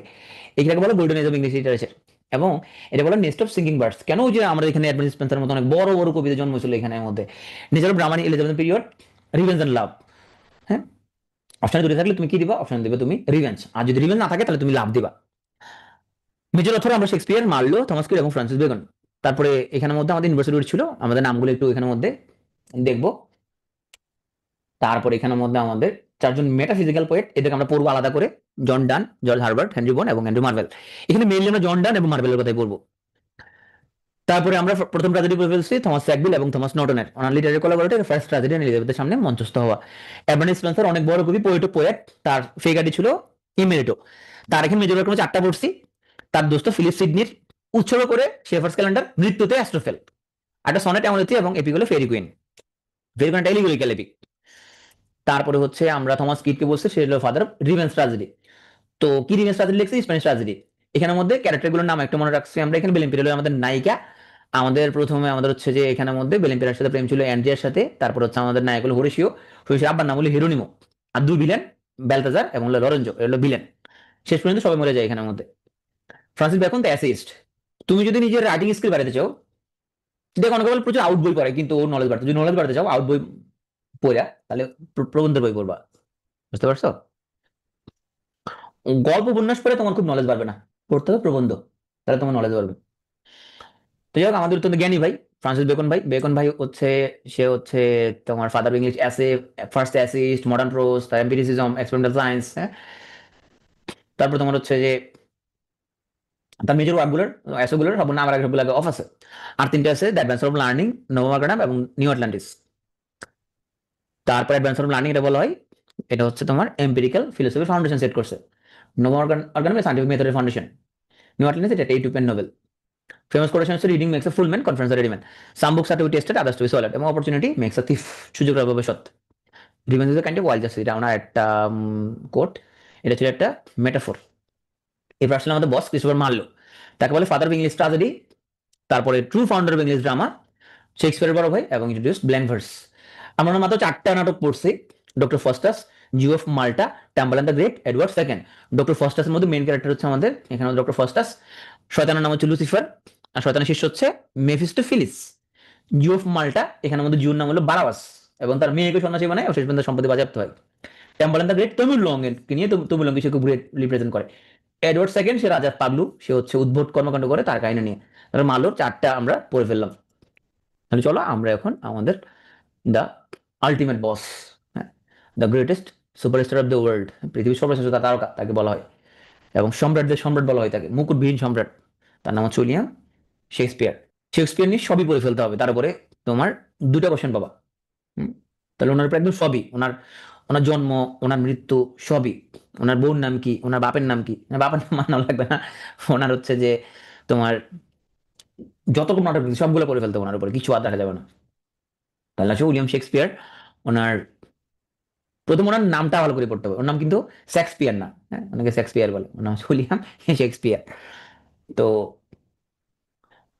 জন্ম 1564, জন্ম মৃত্যু সবই পড়তে হবে, না কিচ্ছু বাদ রাখা যাবে না। মৃত্যু 1616, 23 এপ্রিল। মৃত্যু 23 এপ্রিল, হ্যাঁ, জন্ম মৃত্যু একই তারিখে। এটি সুবিধা আছে দিক দিয়ে, এটা ভালো একটা কাজ করছে। সে যদি 24 এপ্রিল মরতে, তাহলে আমাদের 2টা আলাদা করে মনে রাখা লাগতো, আমাদের তো কষ্ট থেকে বাঁচা দিচ্ছে। তাহলে 1564 এবং 1616, আর জন্ম মৃত্যু একই তারিখ 23 এপ্রিল। জন্মগ্রহণ করছে কোথায়? স্টেটফোর্ড অফ অ্যাবনে। ওকে, জন্ম মৃত্যু সব শেষ। 2 দিন পর দাফন করেছে তাদের। আচ্ছা, তাকে ব্যাপটাইজ করা হয়েছে হোলি ট্রিনিটি চার্চে। এই ব্যাপটাইজ করা মানে কি? তোমার হচ্ছে যে মুসলিম ধর্মের মধ্যে যেরকম শিয়া সুন্নি এরকম বিভাজন আছে না এরকম, হ্যাঁ, তাইলে খ্রিস্টান ধর্মের মধ্যে তোমার কে কোন চার্চের আন্ডারে থাকবে, হ্যাঁ, ওই চার্চের আন্ডারে তাকে ব্যাপটাইজ করা হয়, এগুলো ব্যাপটাইজ করা। তাহলে এটা তার জন্মের পরপর, জন্ম 2 দিনের মধ্যে করে ফেলতে হয়, এই জন্যই আমরা 8 ডেতে করা হয়। তাহলে তাকে ব্যাপটাইজ করেছে হোলি ট্রিনিটি চার্চ এখানের মধ্যে, হ্যাঁ, এটা স্টেটফোর্ড অফ অ্যাবনে, 26 এপ্রিল 1564 সালে। তার জন্ম মৃত্যু 2টা পারলাম। তার বাপের নাম জন শেক্সপিয়ার, মার নাম মেরি শেক্সপিয়ার, হ্যাঁ। তার বোন নাম আনা হ্যাথওয়ে, তার বউ ছিল তার 8 বছরের সিনিয়র। তার পোলামার নাম হলো হ্যামনেট, সুসানা হল এবং জুডিথ কুইনি। জন্ম হচ্ছে স্ট্যাটফোর্ড অ্যাভন, ইউকেতে। সে তোমার হচ্ছে যে নাট্যকার, কবি এবং অভিনেতা, সে নিজে অভিনয় করছে। সে বাচ্চা ছিল কত, 52 বছর, হ্যাঁ। তাহলে 1564 জন্ম, ওটা কত শতাব্দী? 16 শতাব্দী। মরছে 1616-তে। সপ্তম শত এটা এটা হচ্ছে তোমার 17 শতাব্দী, তাই না? তাহলে 16 এবং 17 শতাব্দীতে সে জীবিত ছিল। Belongs to 16th century. তখন তার মেজর কাজগুলো সে করছে। তার বয়ানের হাতে যাচ্ছে 8 বছর সিনিয়র ছিল। তাহলে তার কি কি টাইটেল? তার ন্যাশনাল পোয়েট ছিল সে, king without crown, the greatest dramatist, the greatest playwright, father of English drama. আর তার বড় ভাই মাল্লোকে আমরা বলছিলাম সে হলো ট্রু ফাউন্ডার। ওকে, তাহলে আসো। তাকে বলে অ্যাভনের চারণ কবি, bard of Avon, poet of human nature. এই টাইটেলটা দিয়েছিল তাকে স্যামুয়েল জনসন। তাহলে ড্যান্সিং সান, এটা আলফ্রেড টেনিসনই তাকে এই টাইটেলটা দিয়েছিল, দ্য লর্ড আলফ্রেড টেনিসন। অ্যাভনের রাজহাঁস, হ্যাঁ, the swan of Avon, Ben Jonson তাকে টাইটেল দিছে। তাকে বলো an upstart crow beautified without feathers.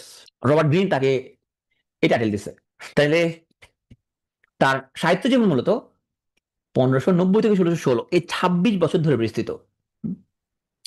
আর 1599 সালে তার বন্ধুদেরকে নিয়ে উনি গ্লোব থিয়েটার প্রতিষ্ঠা করছে, নিজেরা বানাইছে একটা থিয়েটার। তার অধিকাংশ নাটকের বৈশিষ্ট্য হচ্ছে আয়াম্বিক পেন্টামিটার। এখন এই যে মিটার জিনিসটা কি? মিটার মানে একটা সিলেবেল স্ট্রেস, একটা সিলেবেল আনস্ট্রেস, এটা হচ্ছে মিটার, একটা মিটার। তাহলে 5টা মিটার হলো পেন্টামিটার। এই যে 5 মাত্রার যে পেন্টামিটার ছন্দবিষ্ট লাইন, এটা হচ্ছে তার নাটকের বৈশিষ্ট্য। তার অধিকাংশ নাটক সাধারণত 5টা অঙ্ক, 5 অ্যাক্ট, 5টা সিন আছে। থার্ড অ্যাক্টে ক্লাইম্যাক্স দেখা যায়। ক্লাইম্যাক্স মানে যেখানের মধ্যে তোমার হাইয়েস্ট ইমোশন দর্শকের। আর শেক্সপিয়ার কিন্তু আমাদের মতো গরিব লোকদের পছন্দ করতো না। সে আমাদের মতো, আমরা যারা গরিব তাদেরকে নিয়ে সে কোনো নাটক ফাটক লেখে নাই। তার নাটক সবগুলো রাজা রাজাদেরকে নিয়ে, কিংস, প্রিন্সেস, হ্যাঁ, হিরোইক মিলিটারি লিডারকে নিয়ে সে তোমার হচ্ছে যে তার নাটক ফাটক লিখছে সে, হ্যাঁ। ক্যান্টনমেন্টে যারা থাকে, যারা গুলশান নিয়ে থাকে, তাদেরকে নিয়ে সে লিখছে। আমাদের মতো গরিব লোকদের নিয়ে সে কোনো কি করে নাই, নাটক ফাটক লেখে না। সে পছন্দ করতো না আর কিছু আমাদেরকে, বুঝতে পারছো? ওকে, এখন আসো। তার নাটকে নায়িকা ও নায়িকা দুজনে প্রায় মারা যেত। এবং তার নাটকে পোয়েটিক জাস্টিস জিনিসটা কি? পোয়েটিক জাস্টিস হচ্ছে ওই যে নাটকের তোমার শেষ সিনে এসে তোমার নায়ক ডিস্টিং করে যে তোমার ভিলেনকে মারে ফেলে, ওই জিনিসটা তুমি দেখতে পাবা না এখানের মধ্যে। হ্যাঁ? যে প্রতিশোধ নেয়া, নায়ক জিতে যাওয়া, সত্যের জয়, এই জিনিসটা তার নাটকের মধ্যে হবে না। এবং ওই যে পুণ্যবানদের পুরস্কার পাপীদের শাস্তি, এই জিনিসটা হবে না। অনেকে থাকে, ভাই আমি আরেকজনের বাসায় থাকি, আমাকে থাকতে দিছে একজন তার বাসায়। তো তার নাটকের প্রধান উপজীব্য কি? লাভ, বিশেষত লাভ এট ফার্স্ট সাইট। এটা তার কমেডির প্রধান উপজীব্য। কয় নাটক লিখছে? 37টা। এখন অপশনে যদি বাই চান্স 39 থাকে, উঠে দেখাবা। কারণ তার দুটো নাটক, দ্য টু নোবেল কিংসম্যান এবং এডওয়ার্ড থার্ড, এগুলো পরাবিষ্কৃত হয়। তাহলে ওয়াইডলি তোমার আমরা যে নলেজটা ডিস্ট্রিবিউটেড সেটা হলো 37। তাহলে পরীক্ষা যদি 39 না থাকে, তুমি 37 হলো কারেক্ট আনসার। যদি বাই চান্স অপশনে 39 থাকে, তাহলে তুমি বুঝবা এক্সামিনাররা এইটাকে মিন করছে, 39 মিন করছে, তখন 39 টাকা দিতে হবে তোমাকে। কারণ এই দুটা, এটা হচ্ছে এগুলো পরাবিষ্কৃত হয় এগুলো। আচ্ছা, সোনাটা 154টা, লং ন্যারেটিভ বই বলে 3টা, আর তার নাটকে ইউজুয়ালি তোমার 5টা অ্যাক্ট। ওনার উপরে সবই মুখস্থ করে ফেলতে হবে। 154টা সনেট লিখছে। প্রথম নাটক হ্যান্ডি 6 পার্ট 2, এটা হলো ওনার প্রথম নাটক, মানে মঞ্চস্থ হয়েছে প্রথম। তাহলে প্রথম নাটক হচ্ছে তোমার হ্যান্ডি 6 পার্ট 2। লাস্ট প্লে কোন সাহিত্যিকের, সে সাহিত্যকর্মকে বলা হয় তার সোয়ান সং। তো হুমায়ুন আহমেদের সোয়ান সং কোনটা? ঘেটুপুত্র কমলা, সর্বশেষ। তাহলে তোমার শেক্সপিয়ারের শেষ নাটক কোনটা? দ্য টেম্পেস্ট, এটা হলো ওনার লাস্ট প্লে, এটা বলে ওনার সোয়ান সং। সবচেয়ে শর্টেস্ট প্লে, সবচেয়ে ছোট নাটক হচ্ছে কমেডি পিরিয়ডস, এটা বাংলা করেছে ভ্রান্তি বিলাস, ঈশ্বরচন্দ্র বিদ্যাসাগর এটাকে ট্রান্সলেট করছে। সবচেয়ে লম্বা নাটক হলো হ্যামলেট, আর শেষ করতে পারেন আনফিনিশ প্লে, এটা হলো টিমন অফ এথেন্স। এখন আসো, ওনার ট্রাজেডি, কমেডি, হিস্টোরিক্যাল সবগুলো মুখস্থ করতে হবে। মুখস্থ করার একটা সূত্র আছে। আসো, যেগুলো কোনো ব্যক্তির নামে, যেগুলো কোনো ব্যক্তি, সেগুলো ট্রাজেডি। বেশি ব্যাখ্যা দেখবে, তাহলে মিলে কিনে দেখো তো। Hamlet, Romeo Juliet, Julius Caesar, Othello, King Lear, Macbeth, Antony Cleopatra, কোন ব্যক্তির নাম আছে, এগুলো সবগুলো ট্রাজেডি। এগুলো লালগুলো সবচেয়ে ইম্পর্টেন্ট। তার আগে মনে ট্রয়লাস এন্ড ক্রেসিডা, হ্যাঁ, ট্রয়লাস ক্রেসিডা, টাইটাস অ্যান্ড্রোনিকাস, হ্যাঁ। তাহলে যেগুলো কোনো ব্যক্তির নামে, এগুলো সবগুলো হচ্ছে ট্রাজেডি। তাহলে মাথা ঢুকে গেল। যেগুলো শেষে রোমান তোমার 1 2 3 4 5 6 আছে, সেগুলো হলো হিস্টোরিক্যাল। তাহলে Henry 4 part 1, Henry 4 part 2, Henry 5, Henry 6। তাহলে রোমান 1 2 3 4 5 আছে, এগুলো হচ্ছে যে হিস্ট্রিক্যাল। ওকে, শুধু কিং জন যার মতো নাই। তাহলে হিস্ট্রিক্যাল এবং ট্রাজেডি শেষ। এখন আসো তোমার যেগুলো নাম হচ্ছে তোমার একটা ফ্রেজ আকারে আছে, যেগুলো হ্যাঁ লম্বা নাম, একটা ফ্রেজ, সেগুলো হলো comedy. As you like it, merchant of Venice, taming of the shrew, tempest, twelfth night, measure for measure, comedy of idiots, all's well that ends well, হ্যাঁ, মিডসামার নাইটস ড্রিম। তাহলে যে নামগুলো তোমার ফ্রেজ আকারে আছে মোটামুটি একটু লম্বা নাম, সেগুলো হলো কমেডি। যে নামগুলো কোনো ব্যক্তির নাম আছে সেগুলো হলো ট্রাজেডি। যেগুলোর মধ্যে রোমান 1 2 3 4 5 6 আছে সেগুলো হিস্ট্রিক্যাল। তাহলে হয়ে গেল, তোমার মুখস্থ হয়ে গেল। তাহলে আর সহজ জিনিস। হ্যাঁ, ইজি না? ওকে, আশা করি মনে থাকবে। আসো, তার কিছু নাটক যেগুলোর মধ্যে তোমার হাসবা নাকি কানবা দুইটাই ঘটবে, ট্রাজেডি কমেডি উভয়ই আছে, সেগুলো হচ্ছে ট্রাজেডি কমেডি। এখন তো অ্যাকচুয়াল ট্রাজেডি কমেডি তোমার হচ্ছে যে এই পাঁচটাকে গণ্য করা হয়, তবে মুরব্বীরা বলছে তোমার ট্রাজেডি কমেডি হচ্ছে মূলত তোমার মূলত তিনটা। তা এই তিনটা নিঃসন্দেহে সবাই স্বীকার করতে পারে, কি merchant of Venice, measure for measure এবং অলসো দ্যাট এন্ডস ওয়েল। তাহলে merchant of Venice, measure for measure, also that ends well, এগুলো হচ্ছে একদম নিঃসন্দেহে এগুলো তার এই তিনটা তার ট্রাজেডি কমেডি। এর বাইরেও মুরব্বীরা বলছে চেম্বেলিন এবং উইন্টার স্টেল, এই দুটো ট্রাজেডি কমেডি। ট্রাজেডি কমেডির মধ্যে তুমি হচ্ছে এই তিনটে মুখস্থ করে ফেলবা, merchant of Venice, measure for measure এবং also that ends well. Okay, তাহলে এম দিয়ে দুইটা, merchant of Venice, measure for measure, এবং শেষ ভালো যার সব ভালো তার, also well that ends well. Okay, এখন আসো, তার এখানের মধ্যে ইম্পর্টেন্ট, এখানে এই পাঁচটা পোয়েম, তার মধ্যে শেষ তিনটা নাম রাখবে লং নেগেটিভ পোয়েম, সেগুলো লম্বা একখানধর্মী কবিতা। তাহলে লং নেগেটিভ পোয়েম কি কি আছে এখানের মধ্যে, আর হবে লং নেগেটিভ পোয়েম কি কি? Lover's complaint, rape of Lucrece, Venus and Adonis. তার মধ্যে লাভার্স কমপ্লেইন্ট হচ্ছে pastoral elegy, rape of Lucrece হচ্ছে ট্রাজিক বা হিস্ট্রিক্যাল, ভেনাস এন্ড অ্যাডোনিস হচ্ছে ফার্স্ট পাবলিশড ওয়ার্ক তার। তাহলে তিনটে long negative poem, lover's complaint, rape of Lucrece, Venus and Adonis. তাইলে তোমার অ্যাডোনিস কি করছে? অ্যাডোনিস ভেনাসকে লাভ করতে গিয়ে রেপ করে দিছে, হ্যাঁ। তো তিনটা লং নেগেটিভ পোয়েম হয়ে গেল। আর দুটো পোয়েম, দ্য প্যাশনেট পিলগ্রিম এবং the phoenix and the turtle. এই পিলগ্রিম ওয়ার্ডটা মাথায় রাখো, পিলগ্রিম। এই পিলগ্রিম দিয়ে সামনে আমরা একটা পিলগ্রিম প্রোগ্রেস কিছু একটা পড়বো সামনে, পিলগ্রিমটা মাথায় রাখো একটু, পিলগ্রিম, হ্যাঁ, এটা মাথায় রাখো একটু। ওকে, আর রেপ এটা দিয়ে আমরা সামনে আর অন্য কিছু একটা পড়বো, নোবেল টোবেল কিছু একটা মাথায় রাখো, জাস্ট রেপ দিয়ে নোবেল টোবেল কিছু একটা সামনে আমরা দেখবো একটা। ওকে, তাহলে যখন কোনো কিছু পড়বা তুমি মিলাবে এর সাথে সাথে তোমার এরকম কাছাকাছি কিছু আছে কিনা, কাছাকাছি তো মাথার মধ্যে প্যাস লেগে যাবে পরে, এই মাথায় রাখো সামনে আমরা আরো কিছু জিনিস দেখবো, ওনার না। এটা তো লুকরিস, এটা একটা নাটি পোয়েম। কাহিনী এখানে পড়তেছে না, যাদের কাহিনী নিয়ে ইন্টারেস্ট আছে তোমরা কাহিনীগুলা এখানে পড়ে নিবা। আর আরো বেশি ইন্টারেস্ট থাকলে আমাদের রেগুলার ক্লাস দেখতে হবে। ব্যানার এটা আরেকটা নাটি পোয়েম। আসো, প্রবলেম প্লে কি জিনিস, যেখানে সমাজে কন্ট্রোভার্সিয়াল সোশ্যাল ইস্যুগুলো তোমার রিয়েলিস্টিক ম্যানারে উপস্থাপন করা হয়, ওগুলো বলে প্রবলেম প্লে। তাহলে কি কি প্রবলেম প্লে তার? ওই যে আমরা ট্রাজিক কমেডি দেখছিলাম, তার মধ্যে দুটো আছে এখানের মধ্যে, মেজার ফর মেজার এবং অলসো দ্যাট এন্ডস ওয়েল, এই দুটার সাথে ডলাথন প্লেসিডা, এটা তাহলে হলো প্রবলেম প্লে। আমরা কি, আচ্ছা আমরা আর 15 মিনিট পর ব্রেকে যাই না? সবাইকে ক্ষুধা লেগে গেছে? আমরা কি এখনো ব্রেক দিব? আমাদের 15 মিনিট পর, ঠিক আছে, আমরা 15 মিনিটের মধ্যে শেষ করে ফেলে এরপর ব্রেক দিব। ওকে, ঠিক আছে। ওকে, আর তো ঘুম চলে আসছে, একটু দাঁড়াও, একটু দাঁড়াও, একটু হ্যাঁ, সবাই একটু দাঁড়া যাও, একটু সবাই একটু দাঁড়াও, একটু দাঁড়াও, একটু তোমার হাত উপরে তুলো আর মোড়া ভাঙো, একটু তোমার হচ্ছে হেডফোন লাগায় একটু তোমার হাঁটাহাঁটি করো। ঘুম চলে আসছে, হেডফোন লাগে হাঁটাহাঁটি করো, হাঁটাহাঁটি করলে তাহলে ঘুম চলে যাবে।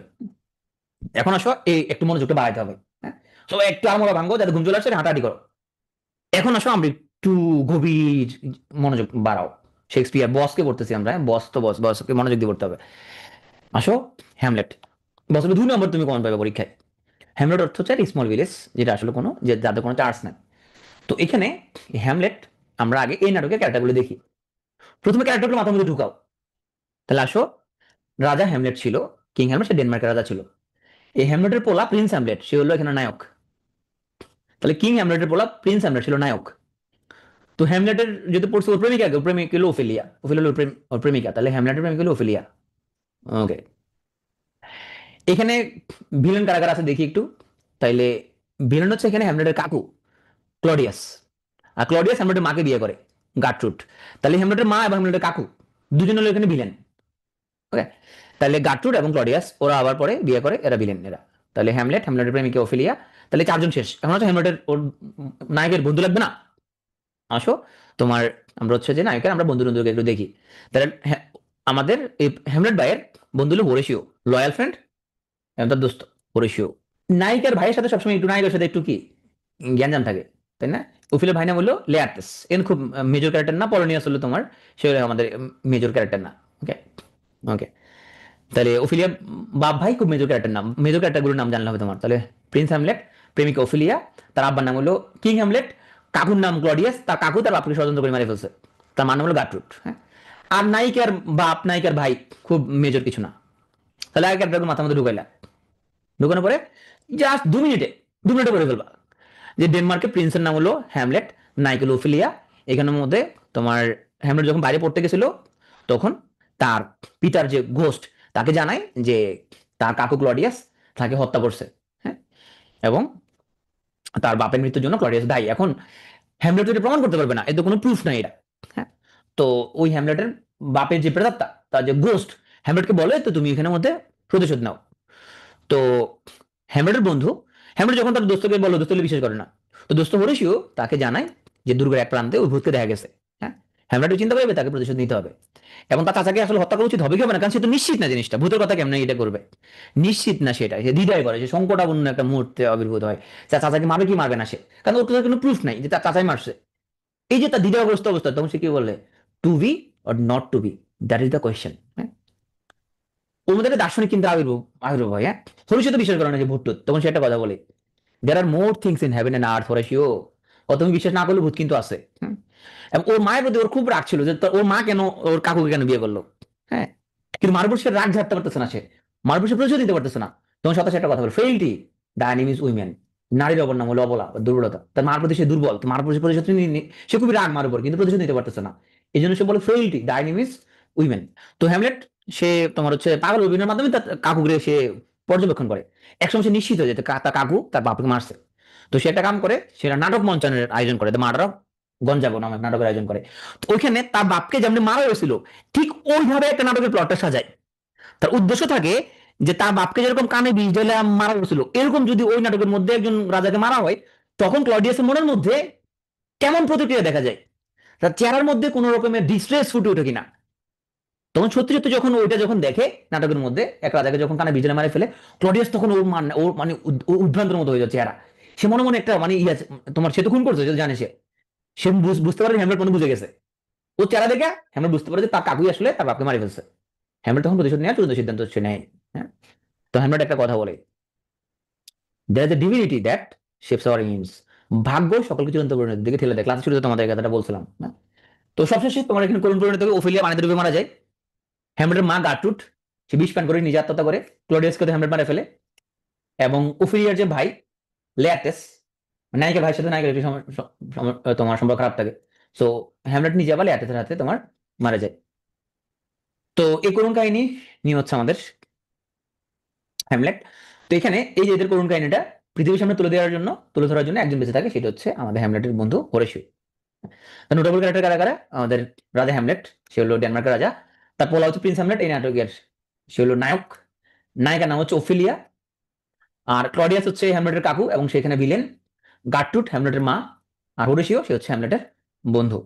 আর লেয়ারটেস হলো ওফিলিয়ার ভাই, পলানেস হলো ওফিলিয়ার বাপ। তো বাপ ভাই এখানে খুব একটা লাগবে না।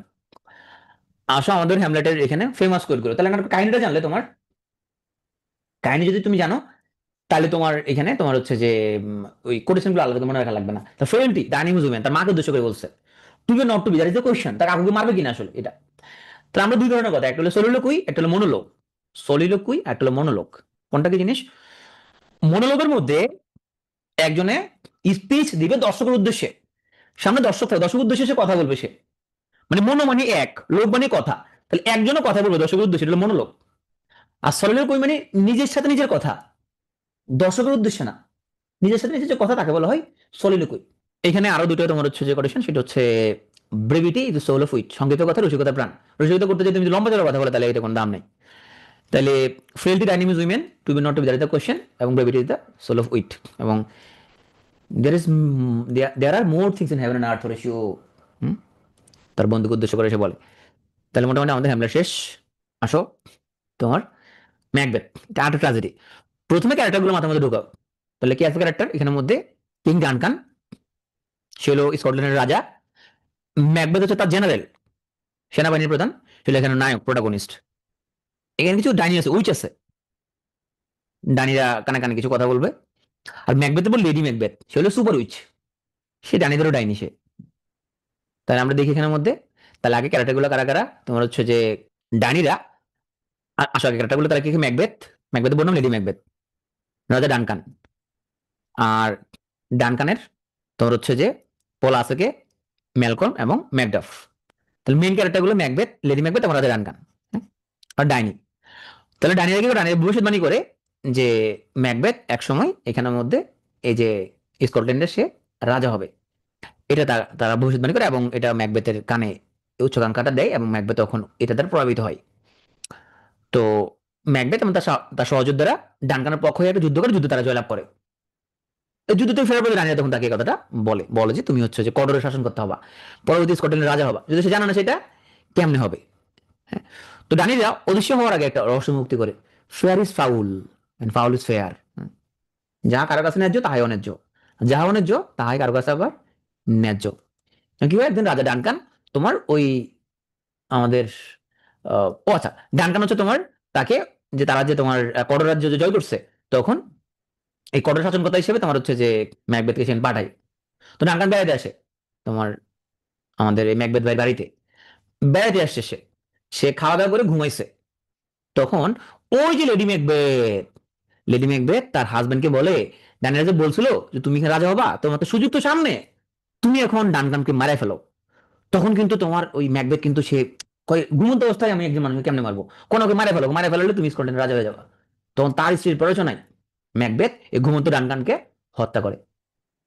আর ডানকানকে হত্যা করার পর ওরা পালায় যায় এবং ম্যাকবেথ হচ্ছে স্কটল্যান্ডের সিংহাসনে বসে। ডানিদের ভবিষ্যৎবাণী কিন্তু সত্য প্রমাণিত হয়। কিন্তু রাজা হওয়ার পরও কিন্তু এই যে ম্যাকবেথ যা কামটা করলো, এই ঘুমন্ত রাজাকে মারে ফেলছে, ম্যাকবেথের সময় কিন্তু ভালো কাটে না। তো এই যে তার যে জীবনে করুণ পরিণতি, লেডি ম্যাকবেথের মধ্যে কিন্তু তোমার তাকৃত কর্ম নিয়ে কিন্তু প্রচন্ড অনুশোচনা শুরু হয়। ও পাগল হয়ে যায়, ঘুমের কোনো হাতে থাকে এবং নিজের হাতকে রক্ত যদি দেখতে পায়, মৃত্যু সজ্জা সে কি বলে, সে বলে, here is still the smell of blood, all the perfumes of Arabia will not sweeten this little hand. মানে এই হাত দিয়ে আমি যত আকাম করছি, যত খারাপ কাজ করছি, আরবের সমস্ত সুগন্ধ এনে দিলেও এই হাতকে পবিত্র করতে পারবে না। এটা ওর ল্যামেন্টেশন এটা। তাহলে আমাদের এখানের মধ্যে আমরা ফেমাস কোডগুলো কি কি পেলাম, fair is foul, foul is fair, ডাইনিরা এটা কানে কানে বলে যায়। Your face is a book where men may read strange matters, look like innocent flower but the serpent under it. এটা কাকে উদ্দেশ্য করে, আমাদের ওই লেডি ম্যাকবেথ উদ্দেশ্য করে। All the perfumes of Arabia will not sweeten this little hand, lady Macbeth নিজের প্রতি নিজে শোকোক্তি, ল্যামেন্টেশন, যে সে কি খারাপ কাজ করছে জীবনে, এটা তার একটা সলিলুকুই, এটা তার একটা নিজের সাথে নিজে বলে সে, all the perfumes of Arabia will not sweeten this little hand.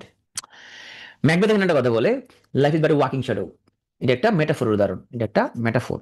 আর একটা সলিলুকু আছে ম্যাকবেথের, life is a tale told by an idiot, full of sound and fury signifying nothing. তাহলে ম্যাকবেথের একটা সলিলুকুই লাইফ নিয়ে, life is but a walking shadow এবং life is a tale told by an idiot. So এখানে আমাদের, তাহলে আমরা দুটো পড়ে ফেলাম, হ্যামলেট এবং হচ্ছে আমাদের ম্যাকবেথ। সবগুলো কাহিনী জানলে তখন একটু তোমার ব্যাস লাগবে। এই আস্তে আস্তে যাচ্ছে আমরা ওথেলো। তাহলে ওথেলো একটা ডোমেস্টিক ট্র্যাজেডি। হাজবেন্ড ওয়াইফ একজন একজন সন্দেহ করে, সে সন্দেহের পরিণতি হিসেবে ফাটাল কনসিকুয়েন্স অফ ডাউট। এবং এই যে হাজবেন্ড ওয়াইফ একজন একজন সন্দেহ করা, এই সন্দেহবাদিকতা থেকে আসছে ওথেলো সিনড্রোম। তাহলে আগে ক্যারেক্টারগুলো মাথা ঢুকা হবে কে আছে। ওথেলো হচ্ছে প্রোটাগনিস্ট, নায়ক এখানের মধ্যে। হ্যাঁ, সে হলো নায়ক। সে হলো একজন মুরিশ জেনারেল। সে দেখতে খুব একটা সুন্দর না, কিন্তু সে একজন খুবই দক্ষ সেনাপতি, সে যোদ্ধা সে। তো এলাকা সব সুন্দর মেয়ের নাম হলো ডেসডেমোনা, ও ডেসডেমোনাকে সে বিয়ে করে ফেলে। ডেসডেমোনার সাথে তার যখন বিয়ে করে, তখন এলাকার বড় ভাইরা ওইটাকে তো মেনে নিতে পারে না, কারণ আমাদের এলাকার সুন্দরী মেয়েকে কোথাও তো দেখতে সুন্দর নাই, সে বিয়ে করে ফেলছে এখানের মধ্যে। তখন তার বিরুদ্ধে তখন কি হয়, এর বিরুদ্ধে তখন চক্রান্ত শুরু হয়। তো আমরা দেখি এখানে কারা কারা আছে, ওর বন্ধু কারা কারা, ওর বন্ধু হলো কেসিও, ওর লয়াল লেফটেন্যান্ট। লেফটেন্যান্ট বানান কি, মিথ্যা তুমি 10 পিঁপড়া, মিথ্যা, মিথ্যা তুমি 10 পিঁপড়া, লাই ইউ 10 অ্যান্ট, লিউটেন্যান্ট। তো লেফটেন্যান্ট বানান মিথ্যা তুমি 10 পিঁপড়া, লাই ইউ 10 অ্যান্ট। হ্যাঁ, তো লেফটেন্যান্ট কেসিওর। আর এখানে আমাদের ভিলেনকে, ভিলেন হচ্ছে আয়াগো, এক হচ্ছে ভিলেন। তাহলে ও চক্রান্ত করে। আর বাকি যারা ওরা খুব গুরুত্বপূর্ণ ক্যারেক্টার না, যেমন আয়াগোর স্ত্রী এমিলিয়া, যে চক্রান্ত ফাঁস করে দেয় এমিলিয়া। ওকে। আর এলাকার বড় ভাইকে রড্রিগো, এলাকার বড় ভাই ওয়েলদি, সে তোমার হচ্ছে যে সে এদের জীবনকে সে ভালোবাসছিল, কিন্তু সে তো চান্স পায়নি সে, এবং সে মূলত ওই আয়োগের মাধ্যমে এই চক্রান্তটা করে। তাহলে এরা এখানের মধ্যে খুব গুরুত্বপূর্ণ, এরা হলো সাইড ক্যারেক্টার আর কি, 500 অভিনেতা। আর ডেসডেমোনার বাবা নাম হলো ব্রাবানশিও। তার মেন ক্যারেক্টার হলো ওথেলো, ওথেলো প্রেমিকা এবং স্ত্রী হলো ডেসডেমোনা। ভিলেন হচ্ছে আয়াগো, আর ওথেলোর বন্ধু হচ্ছে কেসিও। আর এখানে আয়াগোর স্ত্রী মিলিয়ে আর 500 চরিত্র, রড্রিগো এলাকার বড় ভাই, ব্রাউন শিওলি মানে বাপ, এলা 500 ক্যারেক্টার, মেন ক্যারেক্টার উপরগুলা। তাহলে কি হয়েছিল এখানের মধ্যে, ওই ওথেলো লোকজনের জীবনে যখন বিয়ে হয়, তো তখন তাহলে আমাদের ওই যে ইয়া ভাই, রড্রিগো ভাই এটা তো সহ্য করতে পারে না, সে তখন সে এখানের মধ্যে ষড়যন্ত্র করে। তাহলে ষড়যন্ত্রের মাধ্যমে কি করে, আয়োগকে সে নিয়োগ করে। তখন আয়োগ কি করতেছে এখানের মধ্যে, দেখো, আয়োগের আবার তোমার ওথেলের উপর আবার একটা তার একটা জিদ আছে। কি জিদ আছে তোমার, আয়োগ সবসময় তোমার সে লেফটেন্যান্ট হতে চাচ্ছিল, কিন্তু ওথেলো আয়োগকে লেফটেন্যান্ট বানায় নাই, কাকে বানাইছে, কিসিওকে বানাইছে। তাহলে ওর এখান দিয়ে একটা জিদ আছে ওর, হ্যাঁ। তো আয়োগ, সে কেসিওর প্রতি সে প্রচন্ড জেলাস সে ফিল করতে থাকে। ওথেলোর বিরুদ্ধে একটা চক্রান্ত লিপ্ত হয়, তার সাথে যোগ দিয়ে হচ্ছে আমাদের রড্রিগো ভাই। তুই কি করে, তোমার ওথেলো এই যে ডেসডেমোনাকে যে ভালোবাসে, সে ডেসডেমোনাকে তোমার হচ্ছে ধরো ওই প্রেমিক প্রেমিকা যে প্রেম করার সময় কি করে, ধরো ইয়াকে ওকে একটা ইয়ে দিয়ে যায়, কোনো একটা সিম্বল দিয়ে যায়, বলে আমাকে মনে পড়লে তখন এই জিনিসটা দেখিও তুমি, হ্যাঁ। ওটা একটা তাবিজ দিয়ে গেল, কই তাবিজটা তুমি ঝুলে রাখবা, যখন আমাকে মনে পড়বে তখন ওই তাবিজটা দেখবা, তাবিজের ভিতরে ধরো একটা ছবি আছে তার, হ্যাঁ। তো ওথেলো তখন ডেসডেমোনাকে একটা তোমার কি, তোমার তো প্রেম করো না মিয়া, প্রেম করো না কেউ এখানে মধ্যে তোমরা, তো তুমি দিছো না কিছু একটা, প্রেম করো না তোমরা এখানে কেউ, যা কি বলো তোমরা। তো ওথেলো হচ্ছে তোমার ডেসডেমোনাকে একটা রুমাল দিয়ে গেছে, যখন আমাকে মনে পড়বে তখনই তুমি হচ্ছে যে রুমালটা দেখিও। তোমরা এরকম ইয়ে করলে তুমি টুথব্রাশ দিতে পারো, টুথব্রাশ দিয়ে দিবা, টুথব্রাশ দিলে কি হবে, তো তো সকালবেলা ঘুম থেকে উঠলেই তো তোমার তখন ই হবে, তোমাকে তো মনে পড়বে, টুথব্রাশ দিয়ে ব্রাশ করো, আমাকে মনে করবে সবসময়। তো আমাকে মনে পড়লে রুমালটা দেখিও, এটা প্রেমের সিম্বল হিসেবে রেখে দিবা। তো আয়গো ফাজিল থেকে যেটা করছে, এই রুমালটা কেসির বাসায় এসে রাখে আসছে। তো ওখানে যখন যুদ্ধ টুদ্ধ ফিরে আসছে, তো আয়গো বলতেছো রে, তোমার পাখি তো তোমার জায়গায় নাই, তোমার যে এই তোমার যে সেনাপতি, তোমার যে লেফটেন্যান্ট, তুমি যে দোস্ত বানাইছো তাকে, ক তার বাসায় দেখো, তোমার তুমি রুমাল দেখেছিলে তার বাসায় আছে, যে মনে হয় ওর সাথে প্রেম করতে গেছিল, পরে কি করতে গেছিল, ওখানে রুমাল রেখে আসো, এখানে দেখে আসো। এখন তোর দেখে সত্যি সত্যি তোমার কেসির বাসায় ওই তার রুমালটা, সে তো ডেজিমনাকে প্রচুর সন্দেহ করে, পরে সে ডেজিমনাকে মারা ফেলে। পরে ওই এমিলিয়া মানে আয়েগোর যে ওয়াইফ, সে তখন বলে যে ভাই সাহেব, আমার জামাই তো ভালো লোক না, আমার জামাই তো খুব খারাপ লোক, আপনি ডেজিমনা ভাবিকে মেরে ফেলছেন, ভাবি তো খুব ভালো একটা মহিলা ছিল, ভাবি আপনার কথা আমাকে কত বলতো, আমার আপনাকে নিয়ে কান্নাকাটি করতো, আপনি ভাবিকে যে মারা ফেললেন, কাজটা ঠিক করলেন না আপনি, এখানে আমার জামাই তো আসলে খুব বিলেন, যে খারাপ লোক সে, আপনি ওর কথা কেন শুনলেন, ভাবিকে মারা ফেলছেন কেন আপনি। তুমি তো লোক, হাই আমি কি করলাম এটা, হাই আমি কি করলাম এখানে। ও তুলো মরে যায়। তাহলে এইভাবে আমাদের এই যে স্বামী স্ত্রী যে এই সন্দেহ করে একজন একজনকে, ওখান থেকে আসছে হোটেল সিনড্রোম। অনেক হাজবেন্ড আছে এরকম, ধরো ওয়াইফে কোথাও যাইতে দেন না, কোথাও গেলে মনে করে যে তার ওয়াইফ মনে কারোর সাথে যে টাঙ্কি মারবে, হ্যাঁ। ও প্রচন্ড একটা তোমার ইয়ে থাকে, ভয়ে থাকে, আতঙ্কে থাকে, তার ওয়াইফ মনে কেউ নিয়ে যাবে তার ওয়াইফকে, হ্যাঁ। তো ওই জায়গা থেকে ও তুলো সিনেমা, অনেক জামাই আছে এরকম, ওরা খুবই ভয়ে থাকে তার ওয়াইফকে মনে কেউ নিয়ে যাবে, শুনে যে চলে যাবে সে এমনি চলে যাবে, ওকে তুমি আটকাতে পারবে না তুমি, বুঝতে পারছো। তো ছেলে এবং মেয়ে দুজনকে বলতেছি আর কি, যে চলে যাবে, সে যাবে গা, তুমি ওকে কোনো কিছু আটকাতে পারবে না, তুমি ওকে এত কিছু দিয়ে তুমি আটকাতে পারবে না, তুমি ওকে, যে যাওয়ার সে চলে যাবে, সে যে থাকা সে থাকবে। তো এত তোমার হচ্ছে এগুলো করে লাভ নাই, ফোন ট্র্যাক করে সে ট্র্যাক করা লাভ হবে না কোনো। তো এখানের মধ্যে আমাদের ভেনিস যে শহরটা, এটা আমরা শেক্সপিয়ার দুটো নাটকের মধ্যে পাবো, ওথেলের মধ্যে পাচ্ছি, মার্থেলের ভেনিসের মধ্যে পাচ্ছি, দুই জায়গায় পাচ্ছি আমরা ভেনিস শহরটা। আসলে আমাদের কিং লিয়ার, এটা হচ্ছে অ্যারোগান কিং এর ট্রাজেডি নিয়ে। তো ক্যারেক্টার ম্যাপটা এখানের মধ্যে, আচ্ছা ক্যারেক্টার ম্যাপটা এখানের মধ্যে নাই মনে হয়। তাহলে এখানের মধ্যে আমাদের কিং লিয়ার, তার ছিল 3 মেয়ে, তার 3 মেয়ের নাম হচ্ছে তোমার গন্ডিল, রিগান এবং কর্ডেলিয়া। তো ওদেরকে বলছে তোমরা আমাকে কেমন ভালোবাসো, অন্যগুলো তো একদম পাম্পট্টি দিয়া একদম মানে উজাড় করে দিয়েছে একদম মিথ্যা রিতা বইলা। করেলা বলছে আপনি আব্বা হিসেবে যতটুকু ভালোবাসার দরকার আমি ততটুকু ভালোবাসি আপনাকে। তো রাজার এই কথাটা পছন্দ হয় নাই, কত আমরা রাজ্য থেকে বাইরে যা, হ্যাঁ।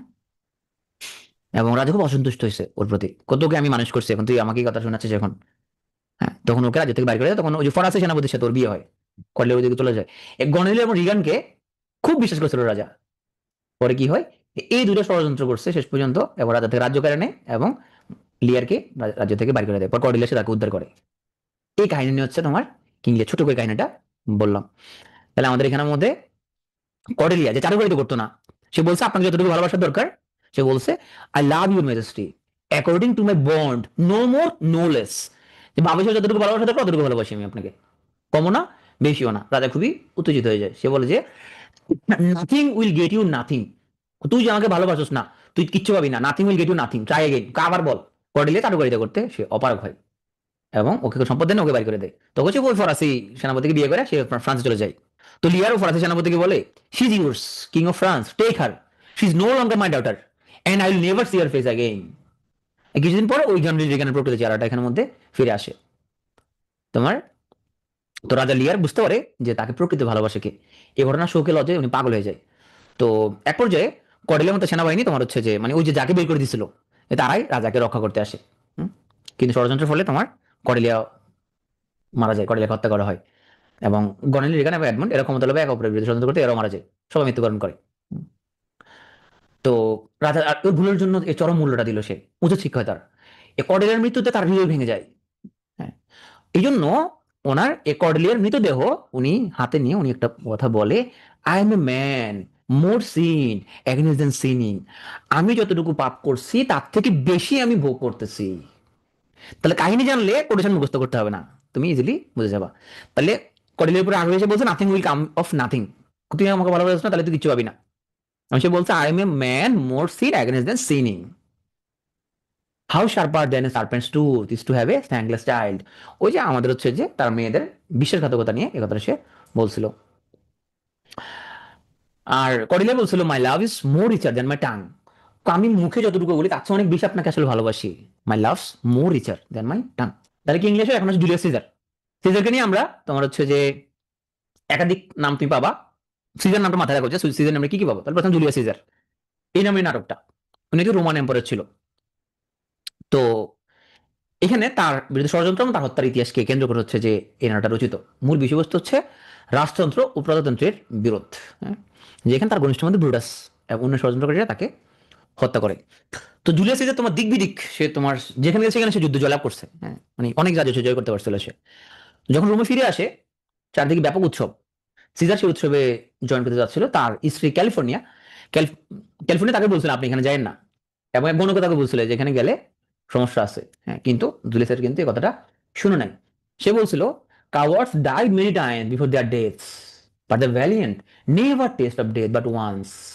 হ্যাঁ, সে বলছে ভীরুরা মৃত্যুর আগে বারবার মরে। তার স্ত্রীর কথা কিন্তু সে শুনে নাই, তা বলছিল, স্ত্রী বলছিল আপনি এখানে যায়েন না। তা গেলে যখন সিনেট অধিবেশনে সে যোগ দিতে যায় তখন শত্রুরা তাকে মেরে ফেলে, পিছন থেকে তার পিঠে ছুরি মারে। এবং তার যে খুব কাছের মানুষ তোমার তোমার ব্রুটাস, যখন তাকে সেই ষড়যন্ত্রকারীদের ভূমিকা দেখে তখন সে তোমার কিন্তু সহ্য করতে পারে না, তখন সে একটা কথা বলে হাই ব্রুটাস ইউ টু। তাহলে সিজার যখন সিনেটে যোগদান করে তখন কেসিয়াস ব্রুটাস এবং আরো কিছু ষড়যন্ত্রকারী তাকে ছুরিকাঘাত করে হত্যা করে। এবং ওরা দাবি করে তারা সিজারকে হত্যা করেছে রোমে প্রজাতন্ত্র ফিরিয়ে আনার জন্য। তো কেসিয়াস সাথে সিজারের যে ঝামেলা ছিল, তো কেসিয়াস জানতো যে সিজারকে যে হত্যা করছে এটা রোমান মানুষকে বিশ্বাস করে দেবে যে আপনাদের মঙ্গলের জন্য কাজটা করা হয়েছে। তো এই জন্য ওনার যে শালা ব্রুটাসের সাহায্য নেয়। তো ব্রুটাস যদিও সিজারের বন্ধু ছিল, কিন্তু বন্ধু থাকলেও সে কি করছে প্রজাতন্ত্র রক্ষার জন্য তার সাথে সেই ষড়যন্ত্রে যোগ দেয়। এই জন্য তোমার সিজার শেষে এই কথা বলে hi Caesar hi Brutus you too, তুমিও যোগ দিলা, দোস্ত ছিল। তো সিজারকে হত্যার পর তার সিজারপন্থী নেতা মার্ক অ্যান্টনি তোমার সিজারের মৃতদেহ সামনে রেখে একটা আবেগঘন বক্তৃতা দেয় এবং ষড়যন্ত্রকারীদের বিরুদ্ধে জনগণকে উত্তেজিত করে তোলে। উনি একটা কথা বলে friends romance countryman lend me years, মানে তোমাদের কান আমাকে ধার দাও, মানে কি আমার কথাটা আপনার মনোযোগ দিয়ে শুনেন। এখানে সে রূপক অর্থে সে তখন ষড়যন্ত্রকারীদের ষড়যন্ত্র কথা সে বলে। তো রোমের জনগণ ষড়যন্ত্রকারীদের বিরুদ্ধে রুখে দাঁড়ায়, কেসিয়াস এবং ব্রুটাস ত্যাগ করতে বাধ্য হয়। তাহলে এখানে ব্রুটাস যখন শেষ পর্যন্ত স্বীকার করতে বাধ্য হয় যে জীবিত সিজারের থেকেও তার বিদেহী আত্মা অনেক বেশি শক্তিশালী, অবশেষে পরাজয়ের আগে ব্রুটাস আত্মহত্যা করে। তো এখানে তাহলে কোটেশন গুলো মনে থাকবে। সিজার বলছিল ওনার স্ত্রী যখন বলে আপনি যায় না সিনেট অধিবেশনে, তখন সে কি বলে cowards die many times before their death. আর যখন ব্রুটাসকে সে যখন দেখে ষড়যন্ত্রকারী হিসেবে পিছন থেকে যখন ছুরি মারে, তখন সে একটা কথা Brutus you are too, Brutus তুমিও। আর এখানে আমাদের সিজার সে বলে ভেনি ভিডিভিসি I came I saw I conquered, এগুলো ক্লাইম্যাক্স এক্সাম্পল। কেন ভেনি আই কেম আমি আসলাম, ভেনি আই সো আমি দেখলাম। দর্শকের মনে প্রচন্ড তোমার হচ্ছে আগ্রহ, এরপরে কি হবে ভিসি জয় করলাম, তাহলে এলাম দেখলাম জয় করলাম, এখান থেকে সেটার এক্সাম্পল অফ ক্লাইম্যাক্স। অ্যান্টনিকে নিয়ে আটটা নাটক মাথায় রাখো, কে লিখছে সামনে আমরা পড়বো। অ্যান্টনির সাথে ক্লিওপেট্রার প্রেম নিয়ে, তাহলে অ্যান্টনির নামটা মাথায় রাখো একটু। হ্যাঁ, অ্যান্টনির মাথায় রাখো, অ্যান্টনির সাথে ক্লিওপেট্রার প্রেম আমরা সামনে দেখবো, এটা মাথায় রাখো জাস্ট। আসলে রোমিও জুলিয়েট যে tragedy of eternal love, Romeo and Juliet belongs to ever hostile families. এটা কাহিনী খুব ডিটেলসে যাচ্ছি না। তোমার এরা হচ্ছে তোমার চৌধুরী বংশ, এরা হচ্ছে উচ্চতর বংশ। আর এরা ধরো আরেকটা উচ্চতর বংশ, আরেকটা উচ্চতর বংশ কি নাম দেওয়া যায় আমাদের এখানে, এরা চৌধুরী। আর এরা হচ্ছে কি, এরা হচ্ছে তালুকদার। হ্যাঁ, তো খুবই উচ্চতর বংশ দুজনে। খান বংশ, খান বংশ বলছে খান, ওকে ওরা খান। হ্যাঁ, তো এই দুই পরিবারের মধ্যে বাংলা সিনেমার মধ্যে যেরকম দেখো, এই দুই পরিবারের মধ্যে যখন ক্যান্সাম, তখন ওই দুই পরিবারের পোলা মায়ের মধ্যে প্রেম হয়, ওরা বিয়ে করে। হ্যাঁ? এই দুই পরিবারের পোলার মায়া এই রোমিও জুলিয়েটের মধ্যে বিয়ে হয়। কিন্তু তোমার কাহিনী পুরোটা পড়তেছে না এখানের মধ্যে। এখানে দুটো পরিবার, যে পরিবার নাম বলে জানো, একটা হচ্ছে মন্টেগু ফ্যামিলি, একটা হলো ক্যাপুলেট ফ্যামিলি। তাহলে এলো মন্টেগু ফ্যামিলি থেকে আসছে আমাদের রোমিও, আর ক্যাপুলেট ফ্যামিলি থেকে আসছে আমাদের এগুলো আমাদের জুলিয়েট, দুইটা ফ্যামিলি। তো এই যে দুইটা পরিবারের মধ্যে যে বিরোধ, বিশেষ সম্পত্তি, সম্মান, প্রাণ প্রতিপত্তি নিয়ে, হ্যাঁ, কিন্তু এদের মধ্যে গভীর ভালোবাসা জন্ম দেয়। প্রথম দেখা যায় দুজন হচ্ছে প্রেমে পড়ে যায় এবং তার ভালোবাসার প্রতি এগিয়ে যায় এবং তারা হচ্ছে যে গোপনে বিবাহ বন্ধনে আবদ্ধ হয়। তো এখানে এই পারিবারিক দ্বন্দ্বের জেরে তোমার রোমিও জুলিয়েটের কাজিন টাইবালকে হত্যা করে। হ্যাঁ, এই ঘটনার পর রোমিওকে নির্বাসনে পাঠানো হয়। এদিকে তোমার রোমিওকে বলা হয় যে জুলিয়েট তো সুইসাইড করছে। এই জুলিয়েটের সুইসাইডের কথা শুনে, ভুয়া সংবাদ শুনে, রোমিও নিজে সুইসাইড করে। হ্যাঁ, পর রোমিও মারা গেছে। যখন জুলিয়েট সত্যি সত্যি যখন শুনে, এবার জুলিয়েট নিজে সত্যি সত্যি মারা যায়। তাহলে রোমিও জুলিয়েট দুজনে মরে গেছে। হ্যাঁ, তাহলে এই ট্রাজেডি নিয়ে রোমিও জুলিয়েট। তাহলে ট্রাজেডি গুলো শেষ, আমরা এখন আসো একটু কমেডি গুলো দেখি। মার্চেন্ট অফ ভেনিস, এখানের মধ্যে ভেনিসের একজন প্রচন্ড তোমার হচ্ছে যে উচ্চ সুদের ঋণে মহাজন, তার নাম হচ্ছে তোমার অ্যান্টোনিও। সেটা এখানে মার্চেন্ট, সরি শাইলক। শাইলক হচ্ছে রিচ মানি ল্যান্ডার। শাইলক হচ্ছে রিচ মানি ল্যান্ডার, সে ধার দেয় আর তার ধারটা নেয় অ্যান্টোনিও। অ্যান্টোনিও হচ্ছে শাইলক থেকে টাকা ধার নেয়। তার সাথে চুক্তি হয়, ও টাকা যদি সে না দিতে পারে, তাহলে তার বুক থেকে 500 গ্রাম মাংস কেটে দিবে। সে যখন টাকা দিতে পারে না, শাইলক তখন বলে তোমার বুক থেকে তাহলে 500 গ্রাম মাংস কেটে দাও। এটা ভয়ঙ্কর অবস্থাতে মরে যাবে তখন। তাহলে এই অবস্থা থেকে বাঁচানোর জন্য আগে আসে তার আজীবী বন্ধু বাসানিও, বাসানিও প্রেমিকা পর্ষিয়া। তাহলে ওরা দুজন তাকে বাঁচায়। তার কি বলে, তার সে যারা করে তারা, যে ঠিক আছে তুমি মাংস কাটে নিবা। মানে সে খুব অটল, মাংস কাটে নিবে সে, মাংস ছাড়া কিছু চায় না সে। বাট ঠিক আছে, মাংস যদি কাটে নিবা, কোনো রক্ত নিতে পারবে না, কারণ চুক্তির মধ্যে লেখা আছে যদি মাংস নিবা। শেষ পর্যন্ত শালক তার ভুলটা বুঝতে পারে, এবং এই শালক তোমার যে অ্যান্টনিকে হত্যা ষড়যন্ত্র করছিল, এই জন্য তার সকল সম্পত্তি তোমার আদালত বাজেয়াপ্ত করে দেয় ওই কাহিনী নিয়ে। তার আশা করি নামগুলো মনে থাকবে। অ্যান্টনি হচ্ছে ধার নেয়, শালকের টাকা ধার দেয়। আর অ্যান্টনিকে বাঁচায় কে, তার দোস্ত বাসানিও এবং বাসানির প্রেমিকা পর্ষিয়া। এজ ইউ লাইক ইট, এটা থিমটা হচ্ছে লাভ এট ফার্স্ট সাইট। জাস্ট কাহিনীটা একটু দেখো, যে তুমি ক্যারেক্টারগুলো একটু দেখো এখানের মধ্যে, যে কারা কারা এখানের মধ্যে আছে। ওটা মাথা ঢুকো, মাথা ঢুকালে তোমার হচ্ছে যে মাথার মধ্যে কাহিনীটা ঢুকে যাবে। তো মেন ক্যারেক্টার যেগুলো, যে কারা কারা আছে আমাদের এখানের মধ্যে, সরি, দেখো, ডিউক ফ্রেডরিক এবং ডিউক সিনিয়র। তাহলে হচ্ছে বড় ভাই, হচ্ছে বড় ভাই এবং ভালো সে, হ্যাঁ, যে বড় ভাই। আর ডিউক ফ্রেডরিক ছোট ভাই, সে হলো শয়তান। ওকে, তো এই ডিউক ফ্রেডরিক তার বড় ভাই বনবাসে পাঠায়। দেখি এখানের মধ্যে আমাদের ডিউক সিনিয়রের তোমার হচ্ছে তার মেয়ের নাম কি, তার মেয়ের নাম হচ্ছে রোজালিন্ড। তার মেয়ের নাম হচ্ছে রোজালিন্ড। এর আগে দুজন কিন্তু ভাই, ডিউক সিনিয়র আর ডিউক ফ্রেডরিক হলো ভাই। সিনিয়র মেয়ের নাম হলো রোজালিন্ড। আচ্ছা, এখন দেখো, ফ্রেডরিকের কোনো মেয়ে, ফ্রেডরিকের মেয়ের নাম হলো সিলিয়া। তো সিলিয়া রোজালিন্ড কি সম্পর্ক, এরা কি সম্পর্ক তাহলে? ডিউক সিনিয়র মেয়ে হলো রোজালিন্ড, আর ফ্রেডরিকের মেয়ের নাম হলো সিলিয়া। তাহলে এদের মধ্যে কি সম্পর্ক? এরা হচ্ছে কাজিন, চাস্তো বোনেরা সবাই, এরা দুজন হলো কাজিন। রোজালিন্ডের প্রেমিক হলো অরল্যান্ডো, আর সিলিয়ার প্রেমিক হলো অলিভার। এরা দুজন আমার ভাই, অরল্যান্ডো অলিভার দুজন হচ্ছে ভাই।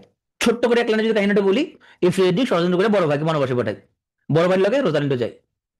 এখন এ তো অনেক ধনী, কিন্তু এই বনবাসে যে পাঠায় জঙ্গলে, কি কষ্ট। এখন রোজালিন্ডকে পছন্দ করে তার কাজিন সিলিয়া, তো সিলিও এদের সাথে যোগ দেয়। ফ্রেডরিক খুবই চেতে যায় যে এদের সাথে কেন সে গেছে। আর এর এর মধ্যে অনেক কাহিনী ঘটবে। শেষ পর্যন্ত এই দুই ভাইয়ের সাথে এদের প্রেম হয় এবং বিয়ে হয়। অরল্যান্ডোর লগে রোজালিন্ড, অলিভারের সাথে সিলিয়া, অলিভারের লগে সিলিয়া, অরল্যান্ডোর সাথে রোজালিন্ড। ওকে, এই হলো কাহিনী এখানের মধ্যে। তাহলে এই যে ডিউক সিনিয়র, সে তো অনেক ধনী ব্যক্তি, হ্যাঁ, ডিউক ছিল সে। তাকে যে যখন জঙ্গলে পাঠা দিছে, তখন সেটা কথা বলে sweet are the use of adversity, মানে দুঃখের প্রয়োজনীয়তা আছে। আমি কাজী নজরুল ইসলাম এটা বাংলা করছে, হে দারিদ্র তুমি মোরে করেছো মহান। এই জঙ্গলে এত কষ্ট করে জীবন যাপন করতেছে, এটা অনেক কষ্ট। তখন সেটা কথা বলছো, sweet are the use of adversity. তাহলে এখানে ল্যান্ডে মনে থাকবে আশা করি। আসলে কমেডি ভিডিওস, ঈশ্বরচন্দ্র বিদ্যাসাগর বাংলা অনুবাদ করছে ভ্রান্তি বিলাস নামে।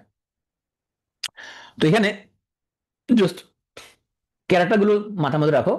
আমাদের যমজ দুই ভাই, যমজ দুই চাকর। হ্যাঁ, তাহলে দুই ভাইয়ের নাম হচ্ছে Antipholus of Syracuse, Antipholus of Ephesus. এরা দুই ভাই, যমজ ভাই। ওদের চাকর হলো ড্রোমিও অফ সিরাকিউস এবং ড্রোমিও অফ ইফেসাস। তাইলে এই যমজ দুই ভাই আর যমজ যে দুই চাকর, তাদের মধ্যে হাস্যরসাত্মক কাহিনী নিয়ে আমাদের কমেডি অফ ইয়ার্স।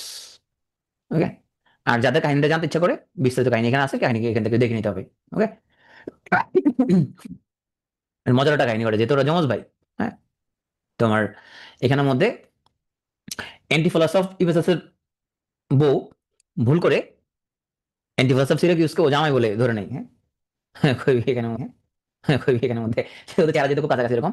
এখানের মধ্যে মজার কাহিনী। সো দুই আমাদের যমজ ভাই এবং তার দুই যমজ চাকর নিয়ে কাহিনীটা যাচ্ছে না বিস্তারিত।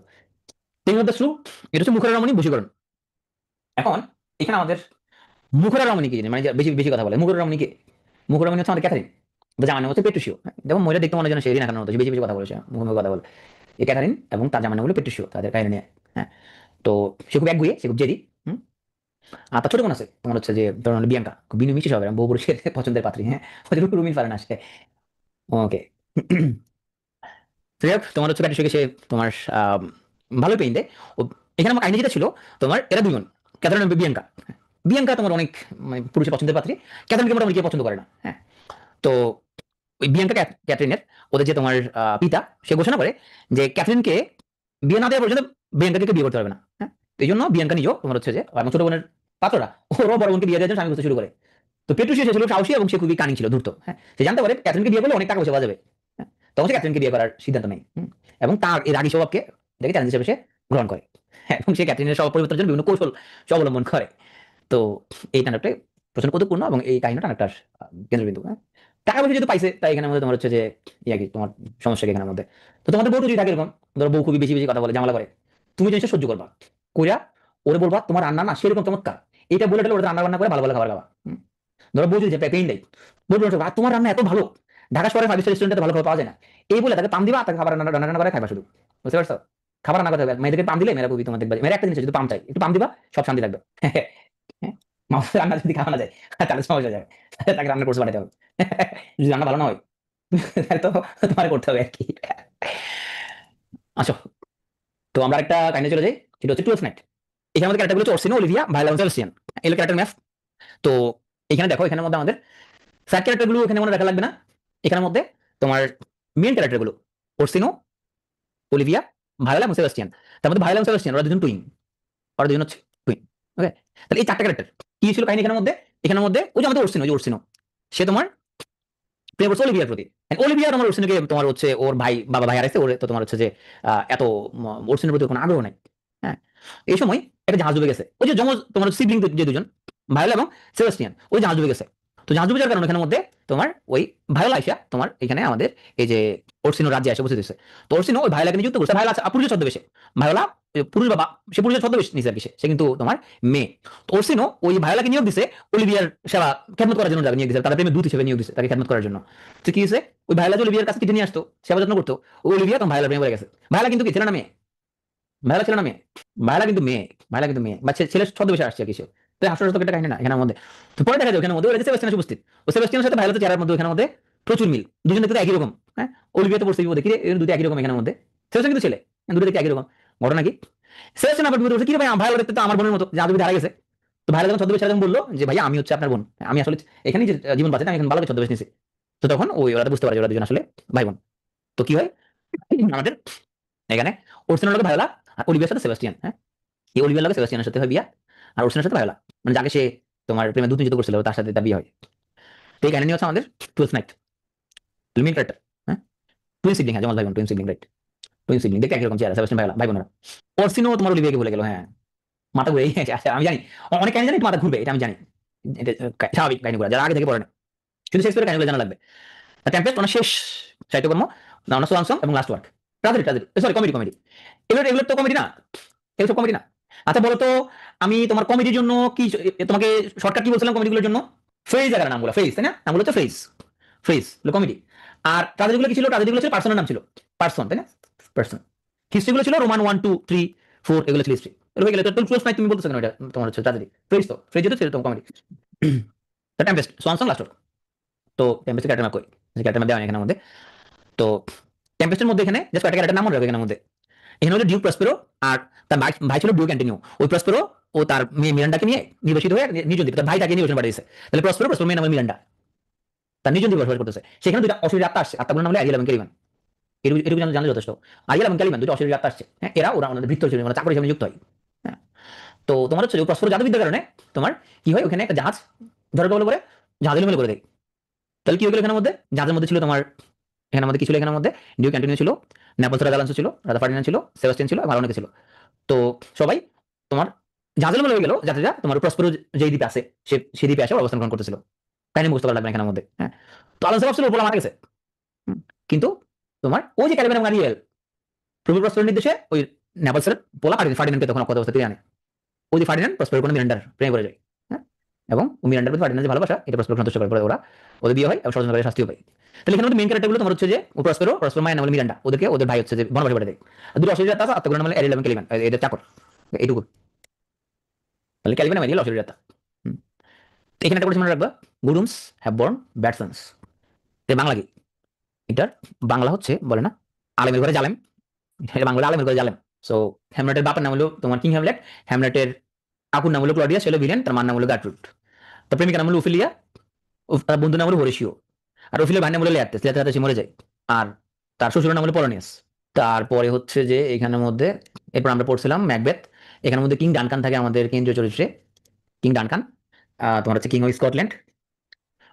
কেন্দ্রীয় চরিত্র না, কিন্তু ম্যাকবেথ এর প্রোটাগনিস্ট। তাই ম্যাকবেথ কি করে? কিং ডানকানকে মারে ফেলে। কার প্ররোচনা? লেডি ম্যাকবেথের প্ররোচনায়। লেডি ম্যাকবেথ যেটার জন্য নিজের প্রচন্ড অনুশোচনাও করে, ঘুমন্ত রাজাকে সে হচ্ছে যে মেরে ফেলছে।